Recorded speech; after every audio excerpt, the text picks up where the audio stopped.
안녕하세요. 저는 서울에서 아내와 사는 50대 남자입니다. 아내와 둘이 사이가 여전히 좋아 산책을 종종 하고는 하는데요. 그럴 때마다 둘이 심심해서 톡톡 사연을 들으며 걷습니다. 매번 재밌게 듣고 있는데 오늘은 제 사연을 제보하려고 해요. 인생 살면서 이런 일이 일어날 줄 전혀 예상 못했는데 감회가 새롭습니다. 사실 저는 지금 이렇게 서울에서 아내와 같이 사는 것 자체가 꿈 같은 일이에요. 왜냐하면 어린 시절의 말 그대로 찢어지게 가난했었거든요. 물론 다 가난했던 시절이라 제가 이런 말을 하면 본인들도 가난했다고 하는 분들이 계십니다. 하지만 저는 정말로 가난했었어요. 어느 정도냐면 집에 화장실도 없었고 부엌이라는 공간도 없었습니다. 아니, 그냥 집이라는 구조 자체가 없었어요. 비닐하우스를 개조해서 육남매가 자랐습니다. 여름에는 오히려 밖이 더 시원할 정도로 더웠고 겨울에는 이불로 온몸을 꽁꽁 싸매도 추워서 동상에 걸릴 지경이었죠. 이렇게 가난하게 사니까 엄마는 그런 우리 가족을 버리고 떠났습니다. 텔레비전에서 영화나 드라마를 보면 엄마가 집을 나갈 때 맛있는 것을 차려놓고 나가는 장면이 있더라고요. 하지만 우리 엄마는 우리 아버지에게 소리를 지르며 너 같은 것과 더 못 살겠다고 하고 집을 떠났습니다. 엄마는 아무도 몰래 떠난 것도 전혀 아니고 대놓고 지긋지긋해서 이렇게는 못 산다고 본인 인생을 찾아가셨어요. 그때가 제가 중학생이었는데 저는 육남매 장남이라 밑으로 동생만 5명이었습니다. 어릴 때는 그런 엄마가 원망스러웠는데 저도 나이가 들고 크면서 어느 정도는 이해가 되기는 합니다. 찢어지게 가난해서 밥을 살 돈도 없어서 남의 집 일을 거들며 살았거든요. 화장실도 없으니 동네 주민회관이나 공용 화장실을 사용하곤 했었죠. 그런 환경에서 자식은 많았으니 저야 첫째여서 괜찮았는데 밑으로 갈수록 동생들은 물려 입을 옷이 전부였어요. 다 해지고 낡아서 꿰매 입는 것도 한계가 있었죠. 입는 것만 문제가 아니고 오히려 제일 문제는 먹는 것이었습니다. 너무 가난해서 쌀은 당연히 살 수가 없었고 어릴 때 우리 가족의 주식은 감자와 고구마였어요. 그것도 겨우 한두 개로 나눠 먹고는 했었죠. 이런 상황에서 어린 동생들은 배가 고프다고 엉엉 우는 날이 많았습니다. 차마 그 광경을 보다 못한 주민들이 아이들 먹이라고 옥수수나 남은 반찬을 주시면 그걸로 버티고는 했죠. 이런 환경이다 보니 엄마는 말 그대로 그런 생활이 지겨우셨을 거예요.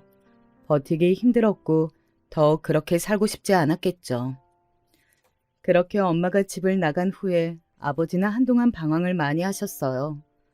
본인 능력이 없어서 처자식이 이렇게 됐다고 생각하셨는지 많이 괴로워하셨습니다. 없는 돈으로 소주를 사서 드시고 주정을 부리기도 하셨죠. 아버지가 그렇게 행동하니까 집에는 당연히 들어오는 수입이 전혀 없었습니다. 그때 막내의 나이가 심지어 갓 돌을 지난 아주 어린 나이였어요. 나머지 동생들도 너무 어려서 차마 막내를 집에 둘 수가 없었습니다. 다른 동생들은 그래도 어느 정도 말귀를 알아듣는 나이였는데 막내는 이제 걷기 시작해서 말을 못하는 아이였죠. 그래서 어쩔 수 없이 저는 학교에 막내를 업고 가기도 했습니다. 다행히 그때 담임 선생님이 그런 저를 처음에는 이해해 주셨어요. 막내를 보고 심하게 당황하셨지만 나중에는 그런 막내를 위해 사탕까지 주는 분이셨죠. 담임 선생님은 갓 결혼한 남자 선생님이었는데 자식이 막내랑 동갑이었어요. 그래서 막내를 업고 가도 이해해 주셨습니다. 다만 문제가 하나 있었어요. 특히 오늘 제 사연에서 빠질 수 없는 사람이 있습니다. 친구라고 부르고 싶지도 않은 그 사람의 이름은 바로 박상민이에요. 상민이는 우리 고향 동네 이장 할아버지의 손자였습니다. 옛날에 시골에서 살았던 분들은 아실 텐데 이장의 위력은 생각보다 강합니다. 이장의 말이라면 동네 사람들이 꼼짝도 못했어요.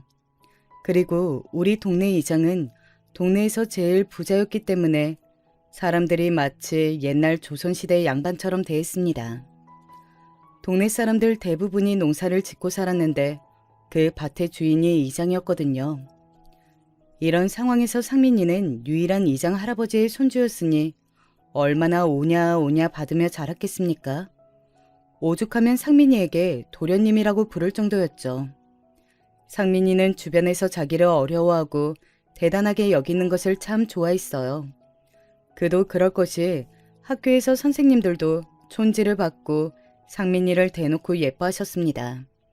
잘못한 사람이 상민이어도 무조건 상민이 편을 들었어요. 상민이와 저는 어릴 때는 그래도 조금 친하게 지냈는데 중학교에 올라오면서 사이가 틀어지게 되었습니다. 정확히 말하면 우리 엄마가 상민이네 집에서 일감을 받고 바느질을 했었는데 엄마가 집을 나갈 때 그 옷을 제대로 돌려주지 않고 집을 나갔어요. 그 과정에서 비싼 옷이 방치되어 망가지게 되었고 우리 집은 이장 집안의 미움을 받게 되었습니다. 또 제가 엄마가 나간 뒤로 친구들과 노는 시간을 줄이고 동생들을 돌보면서 어울리지 못하는 날이 늘어났어요. 원래는 같이 놀면서 곤충도 잡고 개울가에 가서 놀기도 했었거든요. 그런데 저는 집에서 동생들을 돌봐야 하니까 같이 노는 날이 적어지게 되었습니다. 집에서 계속 동생들을 챙기느라 학교에 가면 피곤해서 상민이가 같이 놀자고 해도 계속 거절하게 되었어요. 워낙 본이 잘난 맛에 사는 상민이라 엄마가 집을 나간 후에 동생을 업고 학교에 오는 저를 괴롭히기 시작했습니다. 야, 이 거지야. 너는 언제까지 학교에 동생을 데리고 올래? 너희 엄마 집 나갔다며. 그렇게 구질구질하게 살면 나 같아도 집 나가겠다? 이러다 너희 아빠도 집 나가는 거 아니야? 그러면 너 나머지 동생들도 다 학교에 데리고 올 거야? 아니야. 그리고 선생님도 막내 데리고 와도 된다고 하셨어. 우리 막내가 시끄럽게 하는 것도 아니고 조용히 앉아있잖아. 만약 막내가 공부에 방해되면 내가 안 데리고 올 거야. 그러니까 너무 뭐라고 하지 말아줘. 뭐? 너 지금 감히 나한테 명령하는 거야? 이 거지야. 네가 뭔데 나한테 이래라 저래라 행동하는 거야? 너 내일부터 동생 데리고 오지 마. 알겠어? 응? 아니, 너무 갑작스럽잖아. 내가 지금 너 기분 상하게 했다고 갑자기 이러면 당황스러워. 그러지 말고 기분 풀어. 내가 기분 나쁘게 말했다면 미안해. 당장 동생을 집에 둘 수가 없어서 그래. 상민이는 제가 본인을 기분 나쁘게 했다는 이유로 동생을 데리고 오지 말라고 했어요.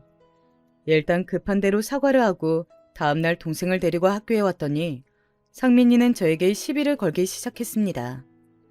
심지어 제 동생에게 위협적인 행동을 하기 시작했고 우리 막내는 진짜 순하기로 유명한 아기였는데 울음을 터뜨리게 되었습니다. 저는 평소에 욱하는 성격이 절대 아니고 특히 엄마가 집을 나간 후로는 조용하게 지내려고 노력했었어요. 하지만 막내가 엉엉 우는 모습을 보고 참을 수가 없었습니다. 그래서 저에게 시비를 건 상민이와 주먹으로 싸우게 되었어요. 학교에서 바닥을 구르며 싸우기 시작했고 선생님께서 우리를 교무실로 데려가셨죠. 그리고 각자 부모님을 학교로 부르셨어요. 상민이는 부모님과 할아버지인 동네 실사 이장님을 학교로 데려왔습니다. 그리고 우리 아버지도 누가 봐도 초라한 차림새로 학교에 달려오셨어요. 저 망할 놈의 자식이 감히 소중한 우리 손자를 때려? 이봐요, 이 선생님. 내가 그렇게 우리 손자 잘 봐달라고 했는데 이런 식으로 행동할 겁니까? 이렇게 나오면 내가 참 곤란해요. 선생님네 아버지 무슨 일 하는지 뻔히 아는데 이렇게 나올 거예요? 아이고, 죄송합니다. 제가 너무 죄송해요. 우리 반 아이들인데 신경을 제대로 쓰지 못했어요. 다시는 이런 일이 일어나지 않도록 주의를 단단히 시키겠습니다. 저도 이렇게 일이 커질 줄은 전혀 몰랐어요. 학교는 학생들이 공부하는 장소잖아요. 저렇게 동생을 데리고 오는 학생을 가만히 내버려두면 그게 선생 자격이 있는 건가요? 정신 똑바로 차리고 바로 행동하세요. 그리고 너 다시 한번 소중한 우리 손자 손가락 하나라도 건드리면 이 동네에서 고개 못 들고 다닐 줄 알아. 알겠어? 확시. 이장 할아버지의 위력은 생각보다 훨씬 대단했어요. 교무실에 들어와 학교 전체가 울릴 정도로 소리를 바락바락 지르셨습니다. 그러면서 우리 담임 선생님을 포함해서 심지어 교장 선생님한테까지 뭐라 하셨어요. 이장 할아버지가 그렇게 나와도 말리는 사람은 한 명도 없었습니다. 당연히 실세 중에 실세니까 말릴 수가 없었죠. 우리 아버지 역시 이렇다 할 직업도 없었고 사실상 이장의 집에서 일감을 받아 생활하는 사람이라 그저 입을 꾹 다물고 있었습니다. 저는 이때 세상의 쓴맛을 알게 되었어요. 분명히 제 앞에서는 동생을 데리고 와도 좋다고 했던 담임 선생님은 오히려 저에게 뭐라 하기 시작하셨습니다. 그때 저는 본능적으로 깨닫게 되었어요. 제가 아무리 말해도 저들을 이길 수는 없었습니다. 그렇게 상민이와 다툼이 일어나고 저는 학교에서 따돌림까지 받게 되었어요. 저에게 말을 걸면 상민이가 대놓고 직접적으로 괴롭히기 시작했습니다. 이것뿐만 아니라 학교 밖에서도 저와 같이 다니는 게 보이면 그 집에 일감을 주지 않았어요. 당연히 동생을 데리고 학교에 갈 수는 없었고 우리 아버지도 역시 일이 전혀 들어오지 않았습니다. 이런 상황이 너무 억울해서 저라도 오해를 풀고자 상민이에게 다가갔어요. 하지만 상민이는 뭐가 그렇게 억울하고 분한지 제 존재 자체를 싫어하기 시작했습니다. 제가 말을 걸면 대놓고 무시했고 심지어 가만히 있는 저에게 지우개를 던지거나 괴롭혔어요. 차라리 상민이에게 제가 아주 큰 잘못을 했으면 억울하지는 않았을 것 같습니다. 처음에는 그래서 조용히 공부에 매진하려고 했어요. 그런데 날이 갈수록 억울한 상황이 많이 발생하게 되었습니다. 아우, 저 거지 새끼. 야, 쟤 지나가면 냄새 나지 않냐? 어디서 이상한 냄새가 나서 보면 다 형준이야. 쟤랑 말하면 냄새가 따라오는 것 같아. 안 그래? 앞으로 형준이랑 얘기하면 걔도 그때부터 왕따야. 알겠어? 엄마가 집에 없으니 우리 집의 위생 상태는 제가 생각해도 최악이었어요. 더군다나 사는 곳이 제대로 된 집도 아니고 비닐하우스를 개조한 집이었잖아요. 아버지는 동네에서 일을 구하는 것이 힘드니까 옆 동네에 가서 일하고 오기 시작했었어요. 현실적으로 그렇게라도 돈을 벌어야 우리 6남매가 적어도 매일 굶지는 않았습니다. 저도 몰래 이웃들이 우리 집에 감자나 고구마를 주고 가면 제가 먹은 적이 한 번도 없었어요. 늘 동생들에게 먹이고 저는 그냥 냇가에 가서 물을 마시며 배를 채우고는 했습니다. 이런 생활이 지속되니 당연히 위생은 안 좋았어요. 똑같은 옷을 입고 다니는 것이 당연했고 쉬는 것조차 힘들었습니다. 저도 학교에 다니면서 동생들을 돌봐야 했으니 등교하는 횟수도 점점 줄기 시작했어요. 어차피 학교에 가도 친구들은 당연하고 선생님들도 제 편이 아니었습니다. 그래서 저는 고등학교를 아예 진학하지 않았어요. 아버지는 제가 고등학교에 가지 않고 공장에 가서 돈을 벌겠다고 하니 울음을 터뜨렸습니다. 그때가 제가 처음이자 마지막으로 본 아버지가 온 날이랍니다. 하지만 저는 절대 슬픈 감정은 들지 않았어요. 오히려 너무 당연한 결정이었고 고등학교에 가는 것이 무슨 의미가 있나 싶었습니다. 중학교를 겨우 졸업하고 저는 동네에 있는 작은 공장에 일하러 갔어요. 동네에서 조금 떨어진 곳에 있는 공장이었는데 가발을 만드는 곳이었습니다. 어린 저를 받아주지 않겠다고 했지만 빌고 빌어서 겨우 들어갈 수 있었어요. 텃세도 심했고 일도 힘들어서 버티는 것이 너무 힘들었습니다. 하지만 제가 그렇게 맞아가며 돈을 벌면 그 돈으로 동생들이 뭐라도 먹을 수 있어서 좋았습니다. 종일 일하고 집에 오면 어린 동생들이 제가 오기만을 기다리고는 했습니다. 저는 돈 걱정 없이 잘 사는 지금도 그때 동생들의 얼굴이 잊히지 않아요. 쥐꼬리만한 월급을 받아 그 돈으로 동생들 먹일 빵을 사고 옷을 하나 사서 돌려 입혔는데 만약 고등학교에 갔다면 그렇게 살 수도 없었을 겁니다. 편탄하기만 한 삶이 어디 있겠냐마는 인생이 뭐가 그렇게 불공평했던지 이런 생활도 오래가지 않았어요. 고등학교에 가지 않아 상민이를 마주할 기회가 없어서 사실 편했습니다. 그런데 워낙 좁은 동네라 오며 가며 보는 날이 많았어요. 그러면서 자연스럽게 제가 가발 공장에서 일한다는 사실을 상민이가 알게 되었습니다. 상민이는 고등학교에 가서도 여전히 양아치들과 어울리며 질 나쁜 생활을 계속해서 하고 있었어요. 부모님과 이장할아버지의 과잉 보호 아래 왕자님처럼 살고 있었죠. 길에서 마주치면 상민이는 대놓고 저에게 시비를 걸거나 지나가지 못하게 길을 막고는 했습니다. 하지만 어차피 저는 학교에 다니는 학생도 아니었고 공장에서 적은 돈이지만 돈을 벌고 있어서 나름 마음의 여유가 있었어요. 또 상민이와 얽히면 좋은 일이 일어나지 않는다는 것도 알고 있었습니다. 그래서 아무리 저에게 시비를 걸어도 애써 모른 척하며 지냈어요. 그러다 사건이 하나 터지게 되었습니다. 제가 6남매 중 장남이라 동생이 5명이나 있다고 했잖아요. 그중 둘째가 여자였는데 저보다 2살 어렸어요. 저는 제가 고등학교에 진학하지 않은 것이 진짜 괜찮았는데 동생들은 꼭 고등학교에 가길 원했습니다. 그래서 더 공장에서 열심히 일한 것도 맞아요. 공장 직원들이 저보다 다들 형이고 텃세가 많이 힘들었지만 동생들과 힘들게 다른 동네까지 가서 일하는 아버지를 보고 버틴 거였습니다. 그런데 동네에서 고등학교는 유일하게 하나 있었어요. 사건은 거기로 둘째 여동생이 진학하게 되면서 일어났습니다. 운명의 장난인지 둘째 동생에게 상민이가 관심을 표하기 시작했어요. 둘째 동생이 유달리 외모가 뛰어나서 어렸을 때부터 인기가 많았거든요. 그런데 사춘기가 지나며 외모가 더욱 예뻐져서 동네에서 남자아이들이 많이 좋아했습니다.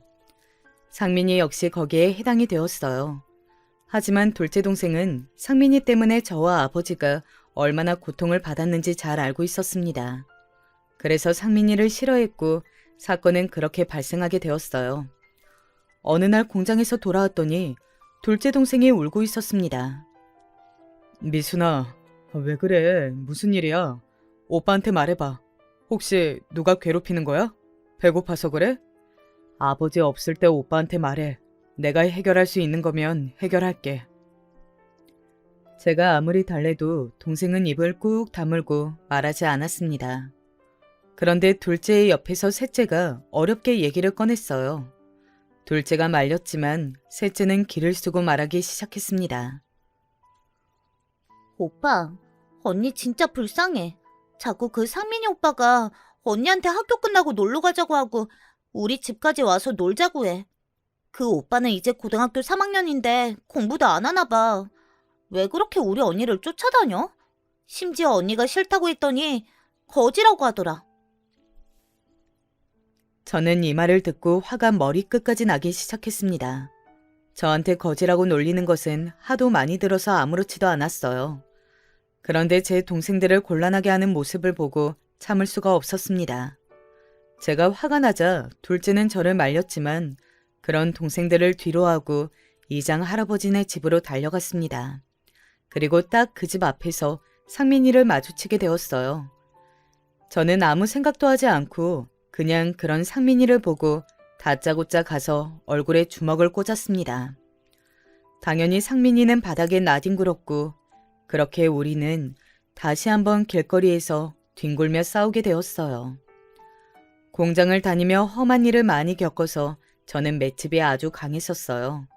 그래서 상민이와 싸우는 게 초반에는 힘들지 않았습니다. 저에게 밀리기 시작하자 상민이는 괴성을 지르며 도와달라고 소리치기 시작했어요. 그 광경을 보고 집에 있던 이장 할아버지와 상민이 부모님이 나와 저를 일반적으로 때렸습니다. 아무리 제가 맷집이 강해도 어른들을 상대로 이길 수는 없었어요. 얼굴이며 몸이며 상하지 않은 곳이 없었습니다. 그렇게 발을 절뚝이며 집에 가는데 이상하게 웃음이 자꾸 나왔어요. 집에 도착하니까 아버지가 와 있었고 저를 보자마자 엉엉 울기 시작했습니다. 동생들도 저를 끌어안고 우는데 저는 하나도 슬픈 감정이 들지 않았어요. 물론 몸은 만신창이에 안 아픈 곳이 없었습니다. 그리고 다음 날이 되어 공장에 갔는데 어느 정도 예상은 했지만 진짜로 이미 이장 할아버지가 공장에 찾아왔더라고요. 이장은 저를 보자마자 또 지팡이를 휘두르며 괴성을 지르기 시작했어요. 하나도 무섭지 않았고 속으로 저러니까 상민이가 저 지경이라는 생각이 들었습니다. 그리고 공장 사장은 그래도 제가 거기서 3년을 일했는데 이장의 말 한마디에 바로 저를 잘랐습니다. 당장 내일부터 나올 생각을 하지 말라는 말에 헛웃음이 나왔어요. 예상한 일이었지만 그래도 속이 쓰렸습니다. 그래도 길을 쓰고 일한 날의 일당은 받아 공장을 나왔어요. 그때는 하늘이 왜 이렇게 원망스러웠는지 모릅니다. 그리고 당연하게 우리 가족은 동네에서 왕따 가족이 되었어요. 이장은 제가 상민이를 그렇게 만든 것이 화가 났는지 옆 동네까지 가서 아버지가 일하는 곳으로 찾아갔습니다. 그리고 아버지의 일자리도 뺏기고 동생들도 눈초리 때문에 학교에 다니는 것도 생활하는 것도 힘들었어요. 사실 저는 상민이를 때리러 달려가며 어느 정도 마음속으로 정리를 한 상태였어요. 더는 이런 곳에서 동생들을 키울 수는 없었습니다. 계속 우리가 그 동네에서 살면 동생들이 고통을 더 받게 될 것 같았어요. 그래서 아버지까지 일자리를 뺏기고 난 뒤 저는 그대로 묵묵히 짐을 싸서 아버지와 동생들과 서울로 가게 되었습니다. 서울로 가자는 말에 아버지는 심하게 당황했어요. 아무래도 한평생 고향에서 살던 분이라 낯선 환경에 적응하는 것이 두려웠을 거예요. 그렇다고 그런 아버지를 위해 동생들을 동네에서는 키울 수 없었습니다. 아버지를 설득하고 동생들을 데리고 서울에 와서 처음에는 다 쓰러져가는 달동네에 제일 낡은 집, 거기서도 반지하, 제일 끝방에서 우리 가족은 살게 되었습니다. 사실 집주인이 우리가 육남매라고 하자 받지 않으려고 했어요. 너무나도 초라한 행색을 보고 노숙자로 착각하더라고요. 저는 그때 이미 세상의 쓴맛을 잘 알던 사람이었습니다. 그래서 그냥 무작정 무릎을 꿇고 빌기 시작했어요. 아주머니, 제발요. 저 학교에 안 다니고 공장에서 이미 3년이나 일했어요. 그래서 제가 이 돈 모은 거예요. 동생들도 진짜 조용하고 절대 시끄럽게 하지 않아요. 그러니까 제발 받아주세요. 네? 제가 무슨 일이 생기면 반드시 책임지고 나갈게요. 아휴, 알겠어요. 그런데 저 좁은 곳에서 7명이 살 수가 있나? 일단 뭐 조용히 월세만 꼬박꼬박 내면 나야 상관없지. 청년이 아직 어린 나이에 고생이 많네. 집주인 아주머니는 제가 간절하게 빌자 그 쪽방에서 사는 것을 허락하셨어요. 지금 생각해도 그 쪽방은 너무 작았습니다. 7명의 가족이 온전하게 발을 다 뻗고 잘 수는 없었어요. 그래도 더 시골에서 상민이네 가족과 엮이지 않아도 된다는 사실이 기뻤습니다. 또 시골집은 화장실도 없었는데 서울 쪽방은 아주 작은 화장실이 있기는 했어요. 딱 변기만 있는 화장실이었는데 그게 뭐라고 그렇게 좋았는지 몰라요. 하지만 이것 빼고는 좋은 점이 없었습니다. 서울살이를 각오하고 올라왔지만 현실은 더 힘들었어요. 확실히 그래도 고향에서는 시골의 정이 있었거든요. 그런데 서울은 생각보다 훨씬 더 각박했습니다. 우리 가족이 힘들어도 누구 하나 나서서 도와주는 사람이 없었어요. 집주인 아주머니도 딱 월세를 받고 우리에게 베푸는 게 전혀 없었습니다. 아버지와 저는 당장 집 주변에서 할 수 있는 일을 알아보았어요. 동생들이 굶는 것을 지켜볼 수는 없었습니다. 그래서 아버지는 공사장 일을 구하셨고 저는 근처 시장에 있는 과일 가게에서 일을 시작했습니다. 과일 가게에서 저는 주로 들어오는 과일의 박스로 옮기고 진열하는 일을 담당했어요. 생각보다 과일이 무거워서 처음에는 얼마나 근육통에 시달렸는지 몰라요. 그래도 둘이 나가서 일하니 동생들을 학교에 보내는 게 어렵지 않았어요. 그때도 동생들이 한 끼라도 굶는 게 싫어서 쉬는 날도 없이 일에 몰두했습니다. 그러다 제 인생이 뒤바뀌게 되는 사건이 발생했어요. 그날은 매우 더운 여름이었습니다. 한여름에 과일을 수십 박스를 나르는 일은 생각보다 아주 힘든 일이었어요. 너무 더워서 할 일을 다 하고 국밥을 한 그릇 먹고 쉬고 있었습니다. 그날따라 시장 밖을 구경하고 싶은 마음에 혼자 산책하고 있었어요. 그런데 순간 저 멀리서 택시가 위험하게 속도를 내며 달려왔습니다. 그리고 그 택시는 제 앞에서 걸어가던 어떤 젊은 여자를 향해 돌진했습니다. 그 광경을 보고 저는 진짜 본능적으로 그 여자를 밀쳤어요. 최대한 세게 밀어 택시에서 멀리 떨어지도록 만들었습니다. 그리고 제가 대신 택시에 치이게 되었어요. 택시도 사람을 치게 되는 상황이 오니까 속도를 급하게 줄이더라고요. 나중에 알고 봤더니 택시기사가 대낮에 소주를 2병이나 마시고 운전했다고 경찰이 말했습니다. 아무튼 여자를 구하고 저는 택시에 치이고 그대로 정신을 잃게 되었어요.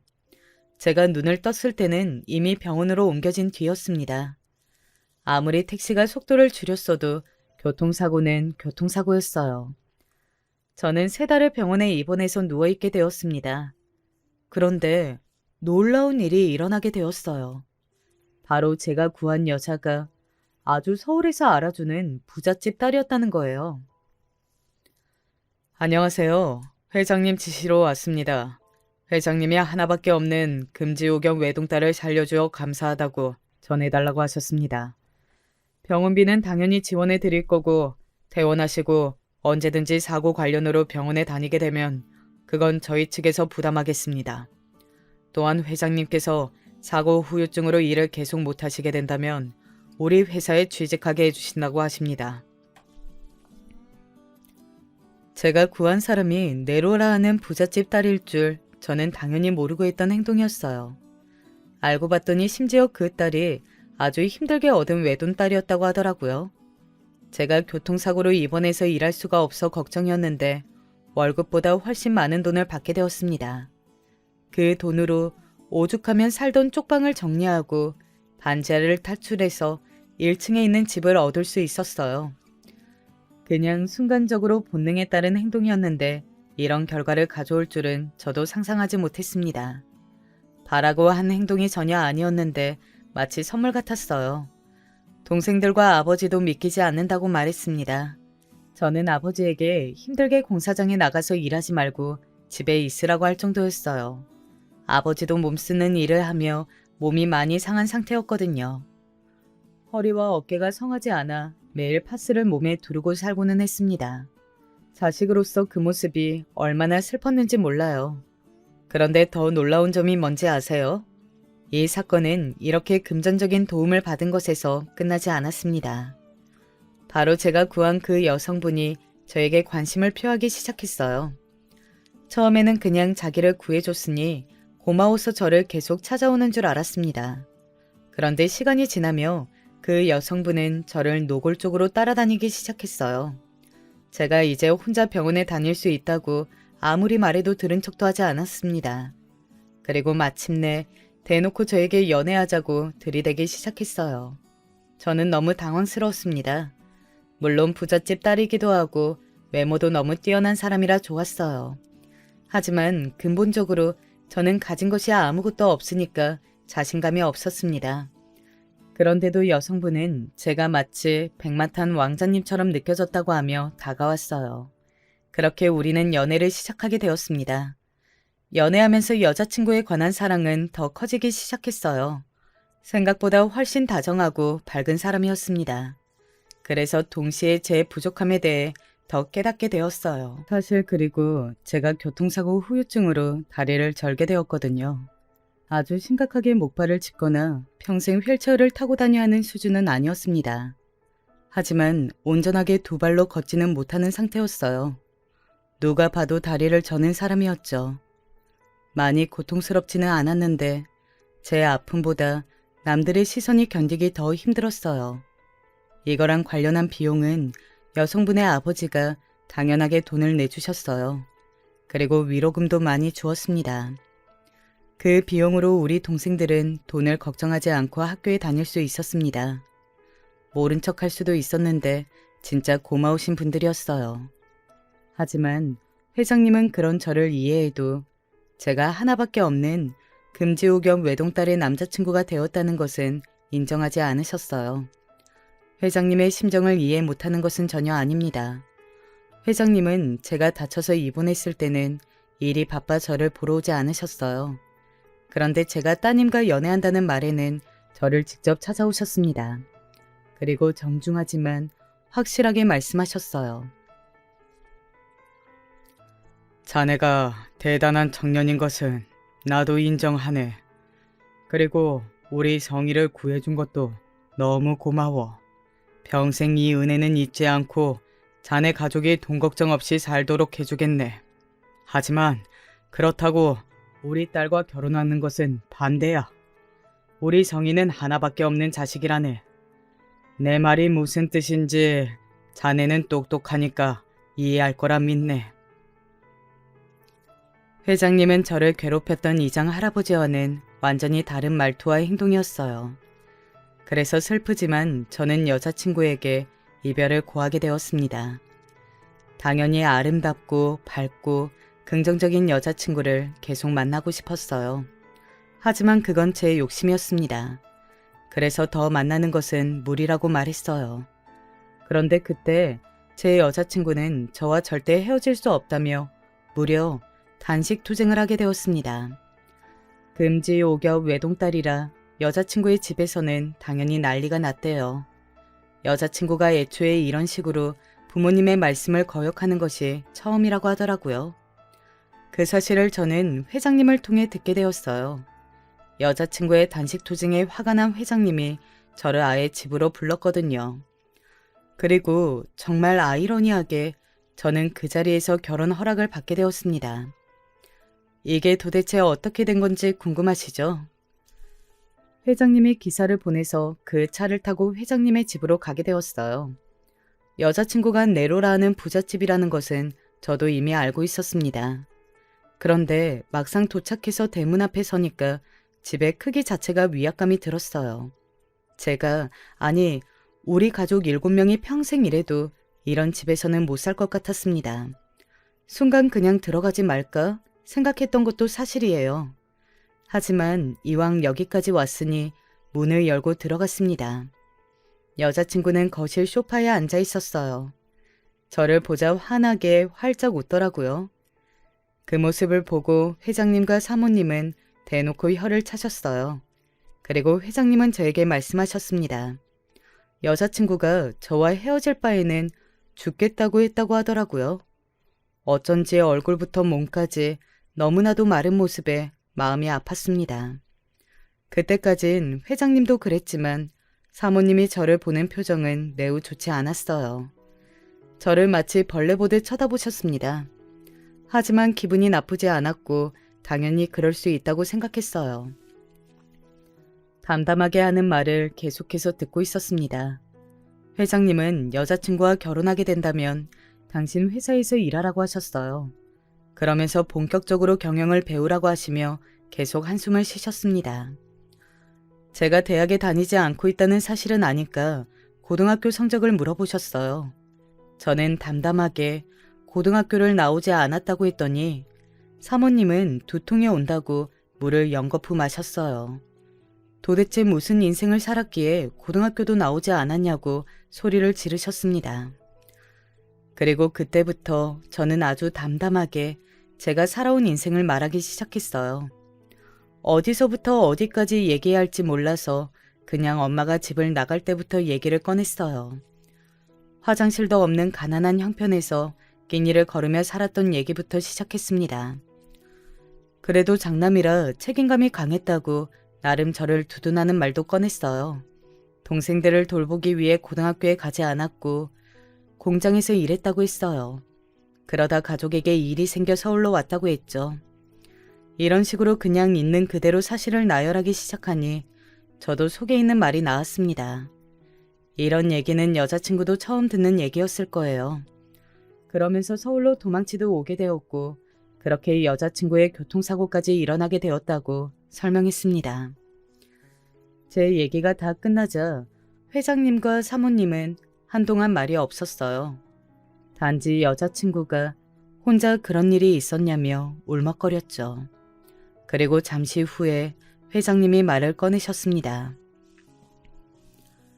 자네가 그냥 가난한 집안의 아들인 줄 알아서 결혼을 반대했던 거였는데 이런 사정이 있는 줄은 몰랐네. 그동안 산전수전 다 겪으며 힘들게 살았던 것 같은데 정말 고생 많았어. 얘기를 쭉 들어보니까 어린 나이에 겪기 힘든 일을 많이 겪었는데 이렇게 책임감도 강하고 삶의 의지가 강하다니 요즘 보기 드문 청년이야. 우리 딸이 철이 없는 줄 알았는데 오히려 사람 보는 눈이 있네. 회장님의 말이 끝나자 사모님도 저를 불신하는 눈빛이 아닌 대단한 눈빛으로 바라보았습니다. 그리고 결혼 허락이 떨어졌고 그때부터 제 인생이 완전히 뒤바뀌게 되었어요. 제일 먼저 회장님은 결혼 전에 검정고시를 보라고 하셨습니다. 그러면서 우리 집의 사정을 알고 그냥 지나칠 수 없다며 집도 하나 얻어주셨어요. 덕분에 우리 동생들은 태어나서 처음으로 집다운 집이 생기게 되었습니다. 아버지도 이런 사실이 믿기지 않는다며 연신 놀라워하셨어요. 저는 고등학교를 아예 진학하지 않았었고 중학생 때도 공부랑 친했던 사람이 아니었습니다.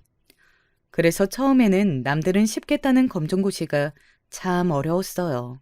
하지만 그럴 때마다 저는 제 미래를 생각했습니다.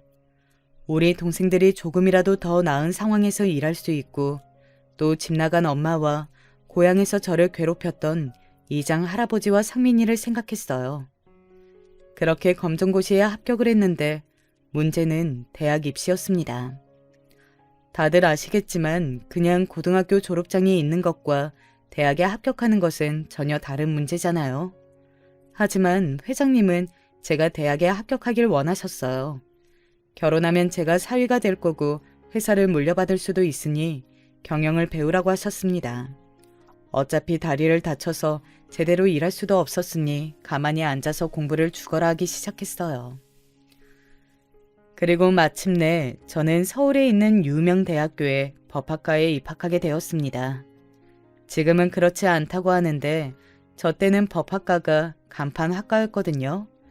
그래서 제가 법학과에 입학하자 아버지는 너무 놀라 눈이 휘둥그레졌습니다. 당연히 처가에서도 아주 좋아하셨어요.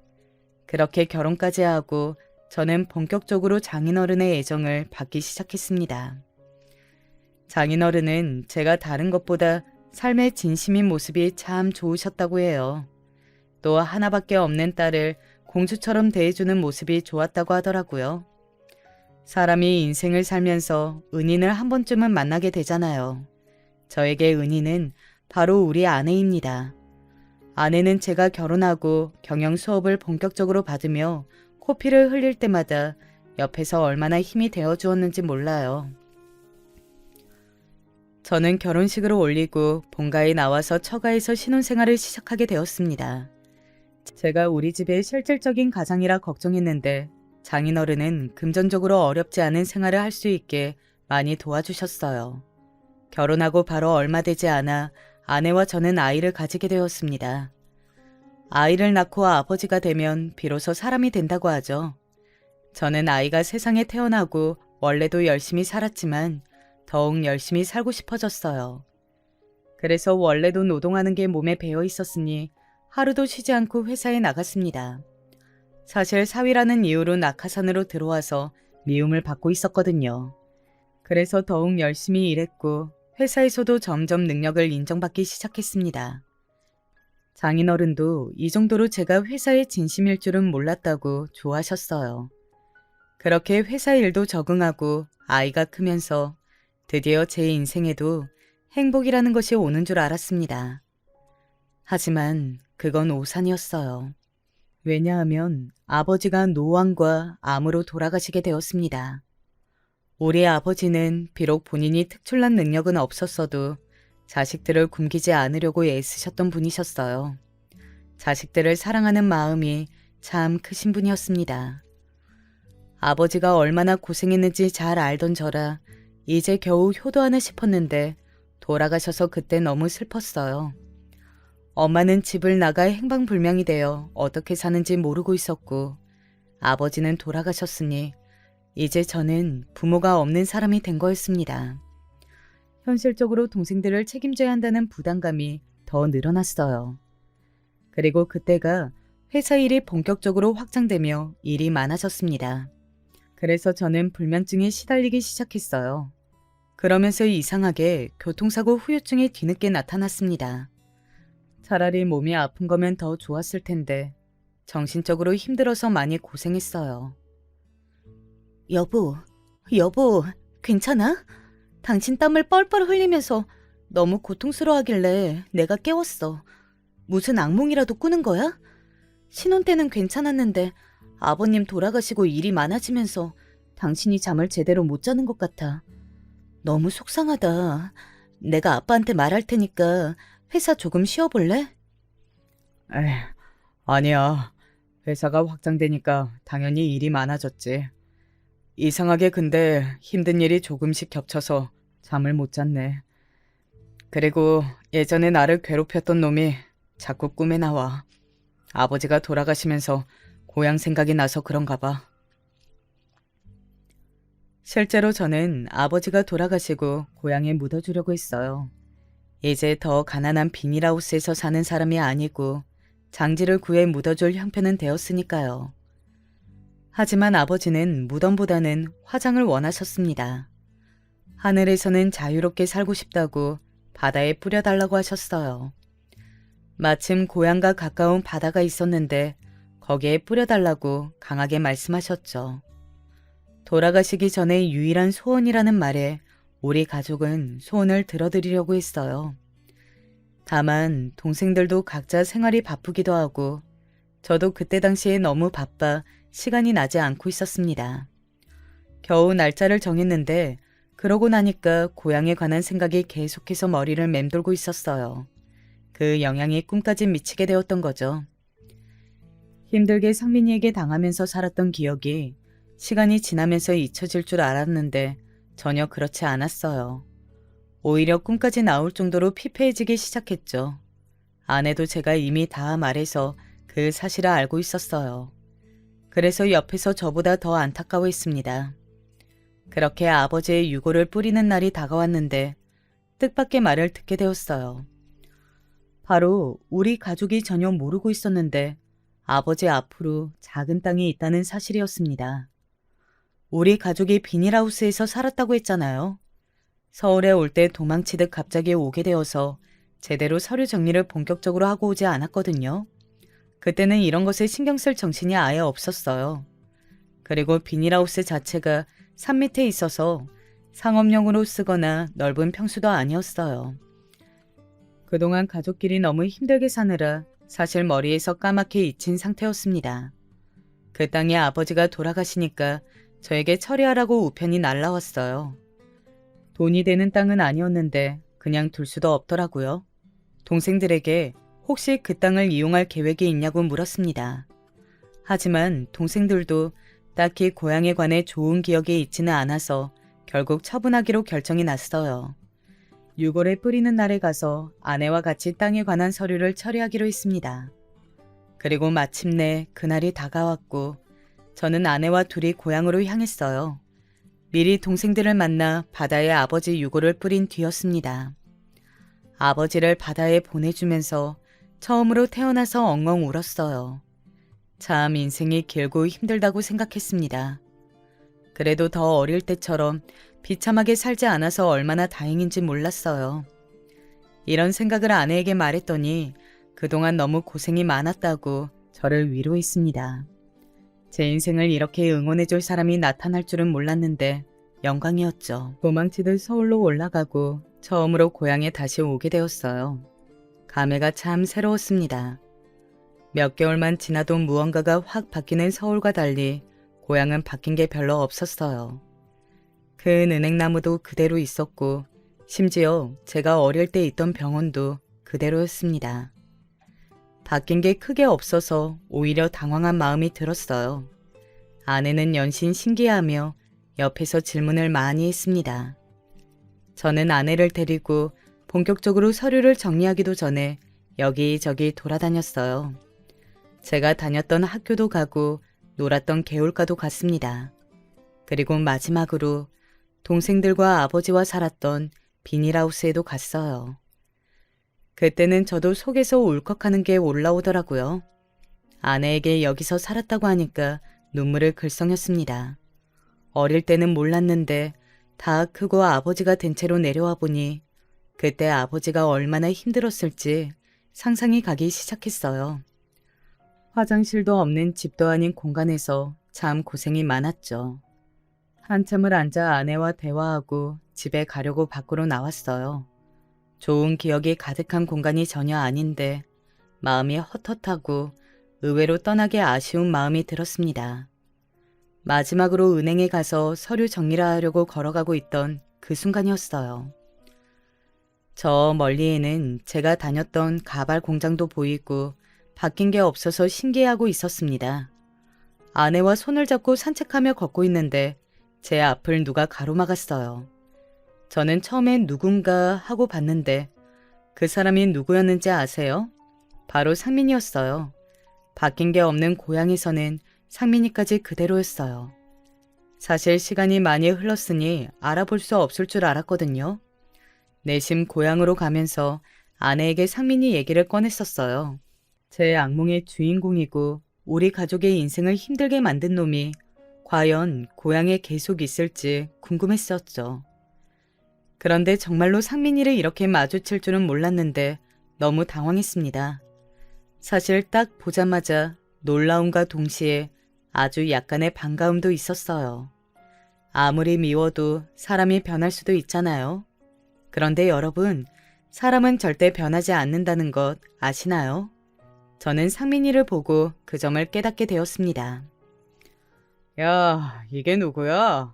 네가 여기 웬일이냐? 나는 너희 가족이 무슨 신기루처럼 사라져서 다 어디 가서 죽은 줄 알았어. 쥐 죽은 듯 살길래 비명행사했나 했더니 이게 뭐냐? 이야, 돌아가신 우리 할아버지가 놀라겠다.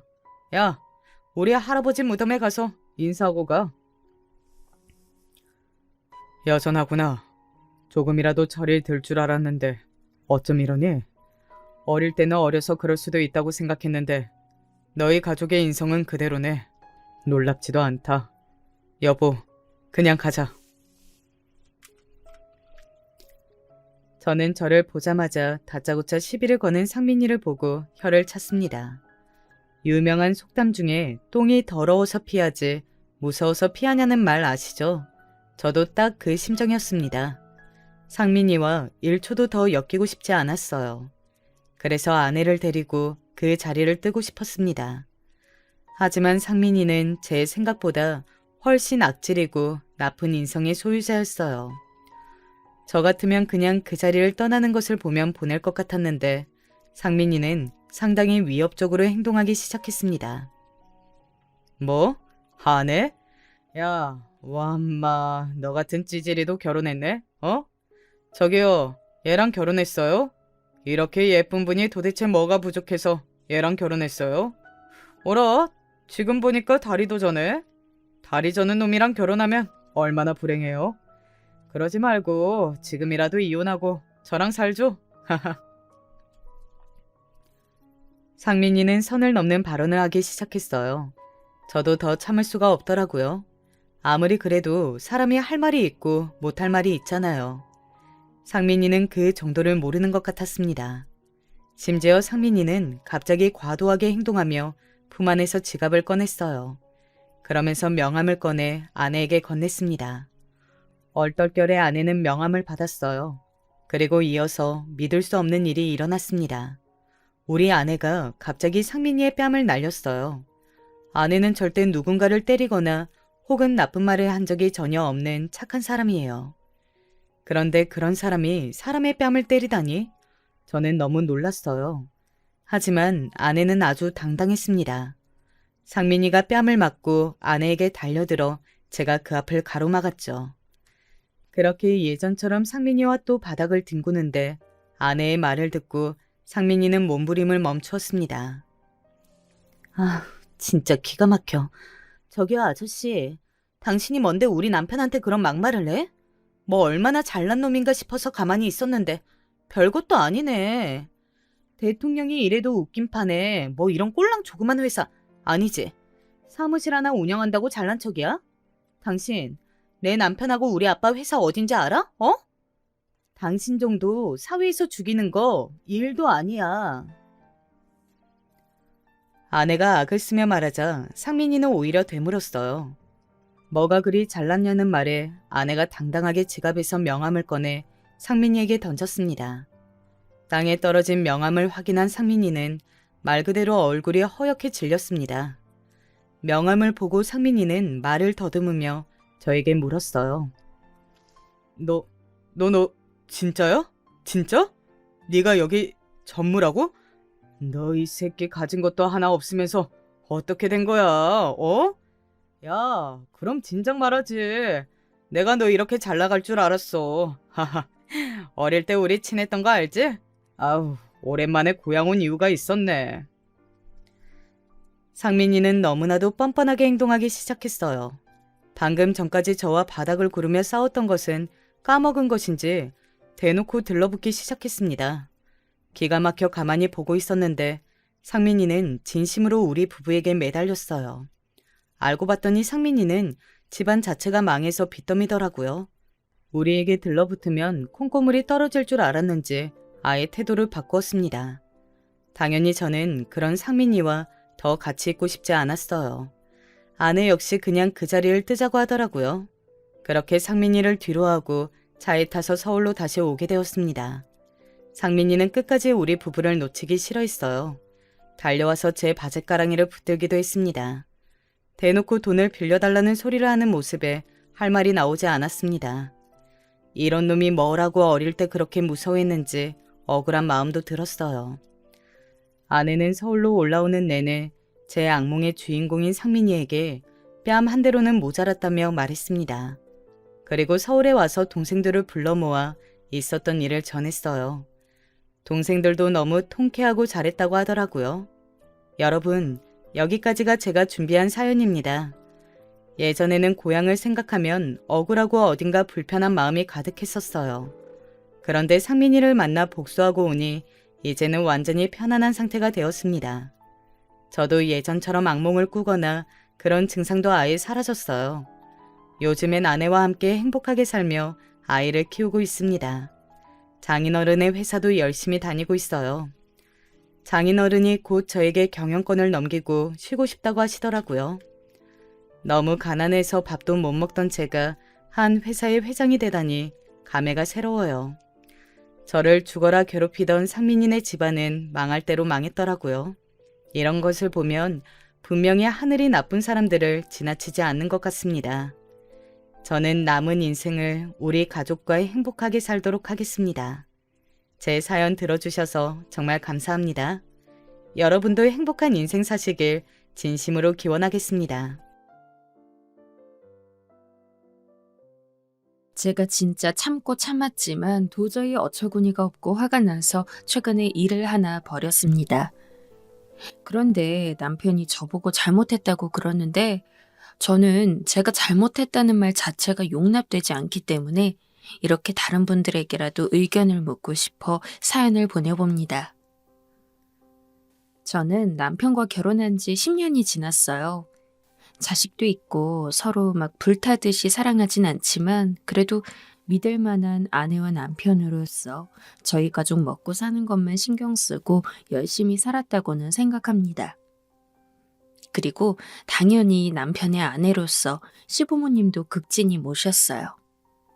다른 시댁 가족들에게도 언제나 친절히 대했죠. 특별히 관계가 아주 좋은 시댁 며느리 관계는 아니긴 했지만 그래도 별 문제 없이 그럭저럭 무난한 며느리와 시댁 관계라고 자부해요. 그런데 이 평범한 시댁과 며느리 관계에서 문제가 하나 생겼습니다. 바로 노총각 아주버님 때문이에요. 아주버님은 노총각이라는 말대로 오랜 시간 결혼하지 않았습니다. 솔직히 시어머니는 저희 아주버님 좋다고 따라다니는 사람 많았는데 영 마음에 안 차서 결혼 안 하는 거라고 주장하시는데 제가 볼 땐 그냥 아주버님이 남자로서의 매력이 없어서 그런 거예요. 아주버님이 돈을 그렇게 잘 버는 것도 아니고, 그렇다고 키가 크거나 얼굴이 잘생긴 것도 아니고, 성품은 정말 착하시지만요. 물론 꼭 잘생기고 키 크고 돈 잘 버는 사람만이 결혼하는 건 아니지만, 보통 노총각이라고 불릴 만한 사람들은 다 이유가 있고, 제가 보기에 냉정하게 저희 아주버님은 그런 노총각 요소를 모두 갖춘 분이었어요. 아주버님이 특별히 얘기하진 않았지만 남편 몰래 귀띔으로 들은 이야기를 들었을 때 아주버님은 젊은 시절 연애도 많이 못 해보셨다고 했어요. 여자가 낯설고 어렵다는 이유였죠. 그러니 시어머니가 그렇게 주장하는 것도 그냥 아주버님 길을 살려주기 위함이었지 분명 진실은 아니었을 거예요. 물론 저는 그 말이 진실이든 아니든 상관없었기 때문에 그냥 그러려니 하고 넘어가긴 했습니다. 그런데 그런 아주버님이 결혼할 사람이라면서 여자를 한 분 데려왔어요. 안녕하세요. 처음 뵙겠습니다. 저는 깜짝 놀랄 수밖에 없었어요. 물론 아주버님이 제대로 연애 한번 못 해보다가 갑작스레 결혼할 사람을 데려왔다는 것에 대한 놀라움도 있었죠. 그러나 더 놀라웠던 사실은 아주버님이 결혼하겠다고 데려온 여자가 무려 저보다 12살이나 어린 여자였다는 것이었죠. 당시 저는 남편과 동갑이었고 제 나이는 43이었습니다. 그러니 그 여자는 당시 31였던 거죠. 그리고 아주버님은 45이고요. 아주버님과 그 여자는 14살이나 차이가 나는 거였죠. 띠동갑도 훌쩍 넘는 나이 차이에 놀라지 않을 사람이 어디 있어요? 뭐 요새는 연예인들 사이에서는 10몇 살, 심지어는 20살까지 차이 나는 커플이 없잖아 있다곤 하지만 사실 그건 연예인이고 연예인들 사이에서도 그런 나이차가 흔한 건 아니잖아요. 그런데 정말 아무 능력도 없는 저희 아주버님이 어떻게 그렇게 어린 여자를 만날 수 있는 건지 전 의아했습니다. 차라리 시댁에 돈이 많았다면 모를까. 시댁도 그렇게 부유한 편은 아니었거든요. 어머, 제 형님 되실 분이구나. 반가워요. 여러모로 이해가 안 되긴 했지만 어쨌든 이렇게 시간이 흘러 아주버님이 정말 그 여자랑 결혼하면 사실 그 여잔 저보다 12살이 어리다고 해도 저보다 형님이 되는 거였기 때문에 저는 일단 미리 친해지고자 형님하고 부르면서 친분을 다지려 했습니다. 그런데 그 여자가 저를 위아래로 훑더니 아, 네. 이러면서 제 말은 들은 척도 제대로 안 하더라고요. 거기서 기분이 좀 나빴지만 아주버님이 처음으로 결혼할 여자를 데려온 자리인 만큼 제가 분위기를 파토낼 수 없어 참았습니다. 하지만 인사가 진행되는 내내 제가 불쾌할 만한 일들이 너무 여럿 일어났어요. 대체 왜 그런지 모르겠는데 다른 시댁 가족들이 말을 걸면 조금 어색하면서도 잘 대꾸를 해주는 반면 제가 뭐라고 친근한 척 말 걸면 정말 눈에 띄게 무시하고 대꾸조차 제대로 안 하는 것이었어요. 그래서 그 여자는 아주버님이 처음 데려왔을 때부터 제 마음에 완전히 차지 않았죠.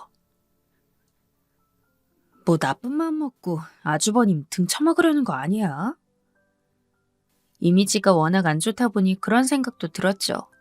하지만 결국 아주버님은 그 여자와 결혼하게 되었고 결국 저는 저보다 12살이나 어린 손이동서를 형님 하면서 모셔야 했습니다. 사실 나이 차이가 그렇게 나는 상황에서 저보다 어린 여자를 형님하고 모시는 게 좀 그렇긴 했지만 그래도 우리나라는 그런 친인척 관계가 중요하다는 걸 알기 때문에 어느 정도 이해할 수는 있었어요.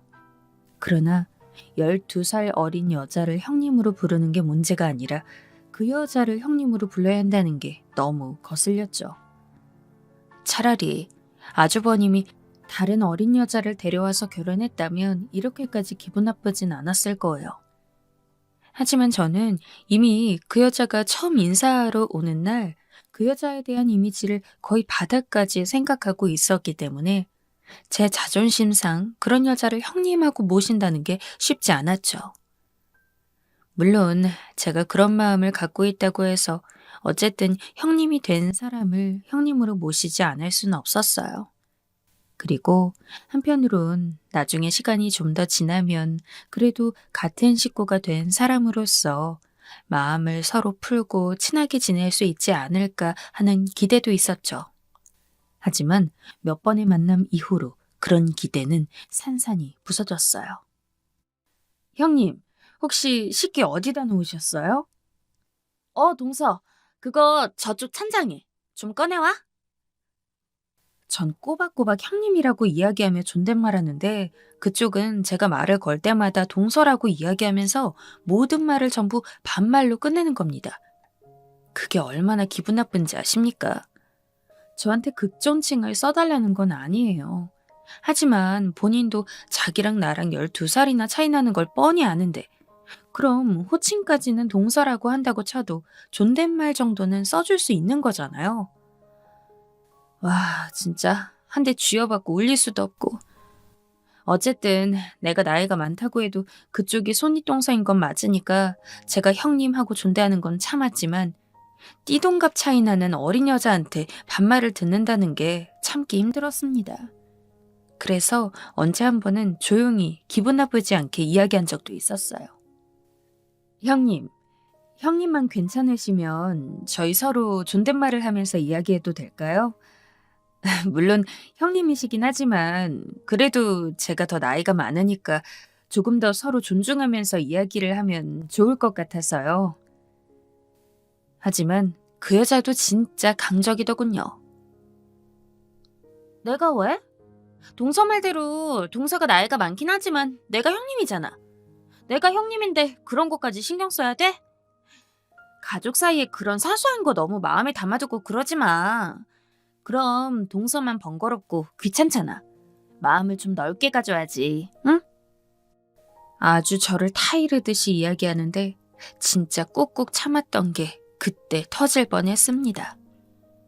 12살이나 어린 애가 저한테 훈수 두는 거잖아요. 아니, 솔직히 제가 못할 말 했습니까?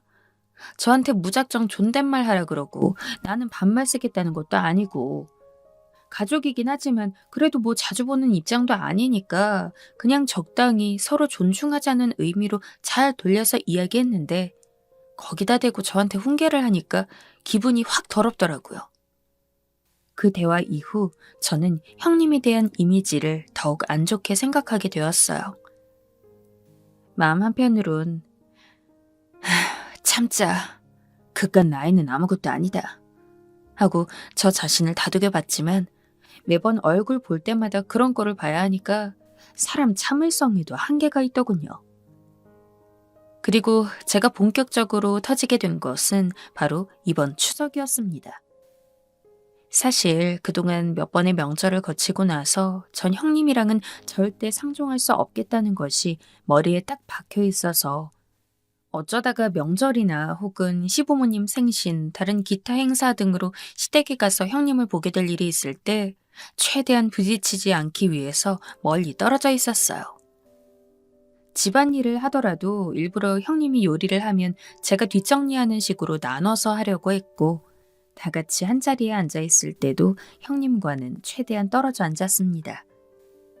그런 날에는 그래도 최대한 형님이랑 별다른 마찰 없이 지나갈 수 있었거든요. 하지만 진짜 이번 추석에는 무슨 애군이 끼었는지 시어머니가 평소에는 아무런 말도 안 하다가 이번 추석에 갑자기 저희 둘이 같이 요리를 하라 그러질 않나. 누가 보면 저희들을 붙여놓지 못해 안달난 사람인 것처럼 굴더라고요. 시어머니가 그렇게 이야기하시니 저도 하는 수 없이 형님과 함께 일해야 했습니다. 하지만 그럴 때마다 형님은 제게 사사건건 말을 걸면서 제가 하는 모든 행동에 시비를 걸기 바빴습니다. 동서, 집안일 처음 해봐? 밥을 그런 식으로 안 치면 안 되지. 지금까지 그렇게 밥을 차렸던 거야? 동서, 반찬 좀 미리 상에 다 꺼내놔. 어머님이 오징어 초무침 좋아하시는 거 알지? 그건 특별히 많이 좀 담아두고.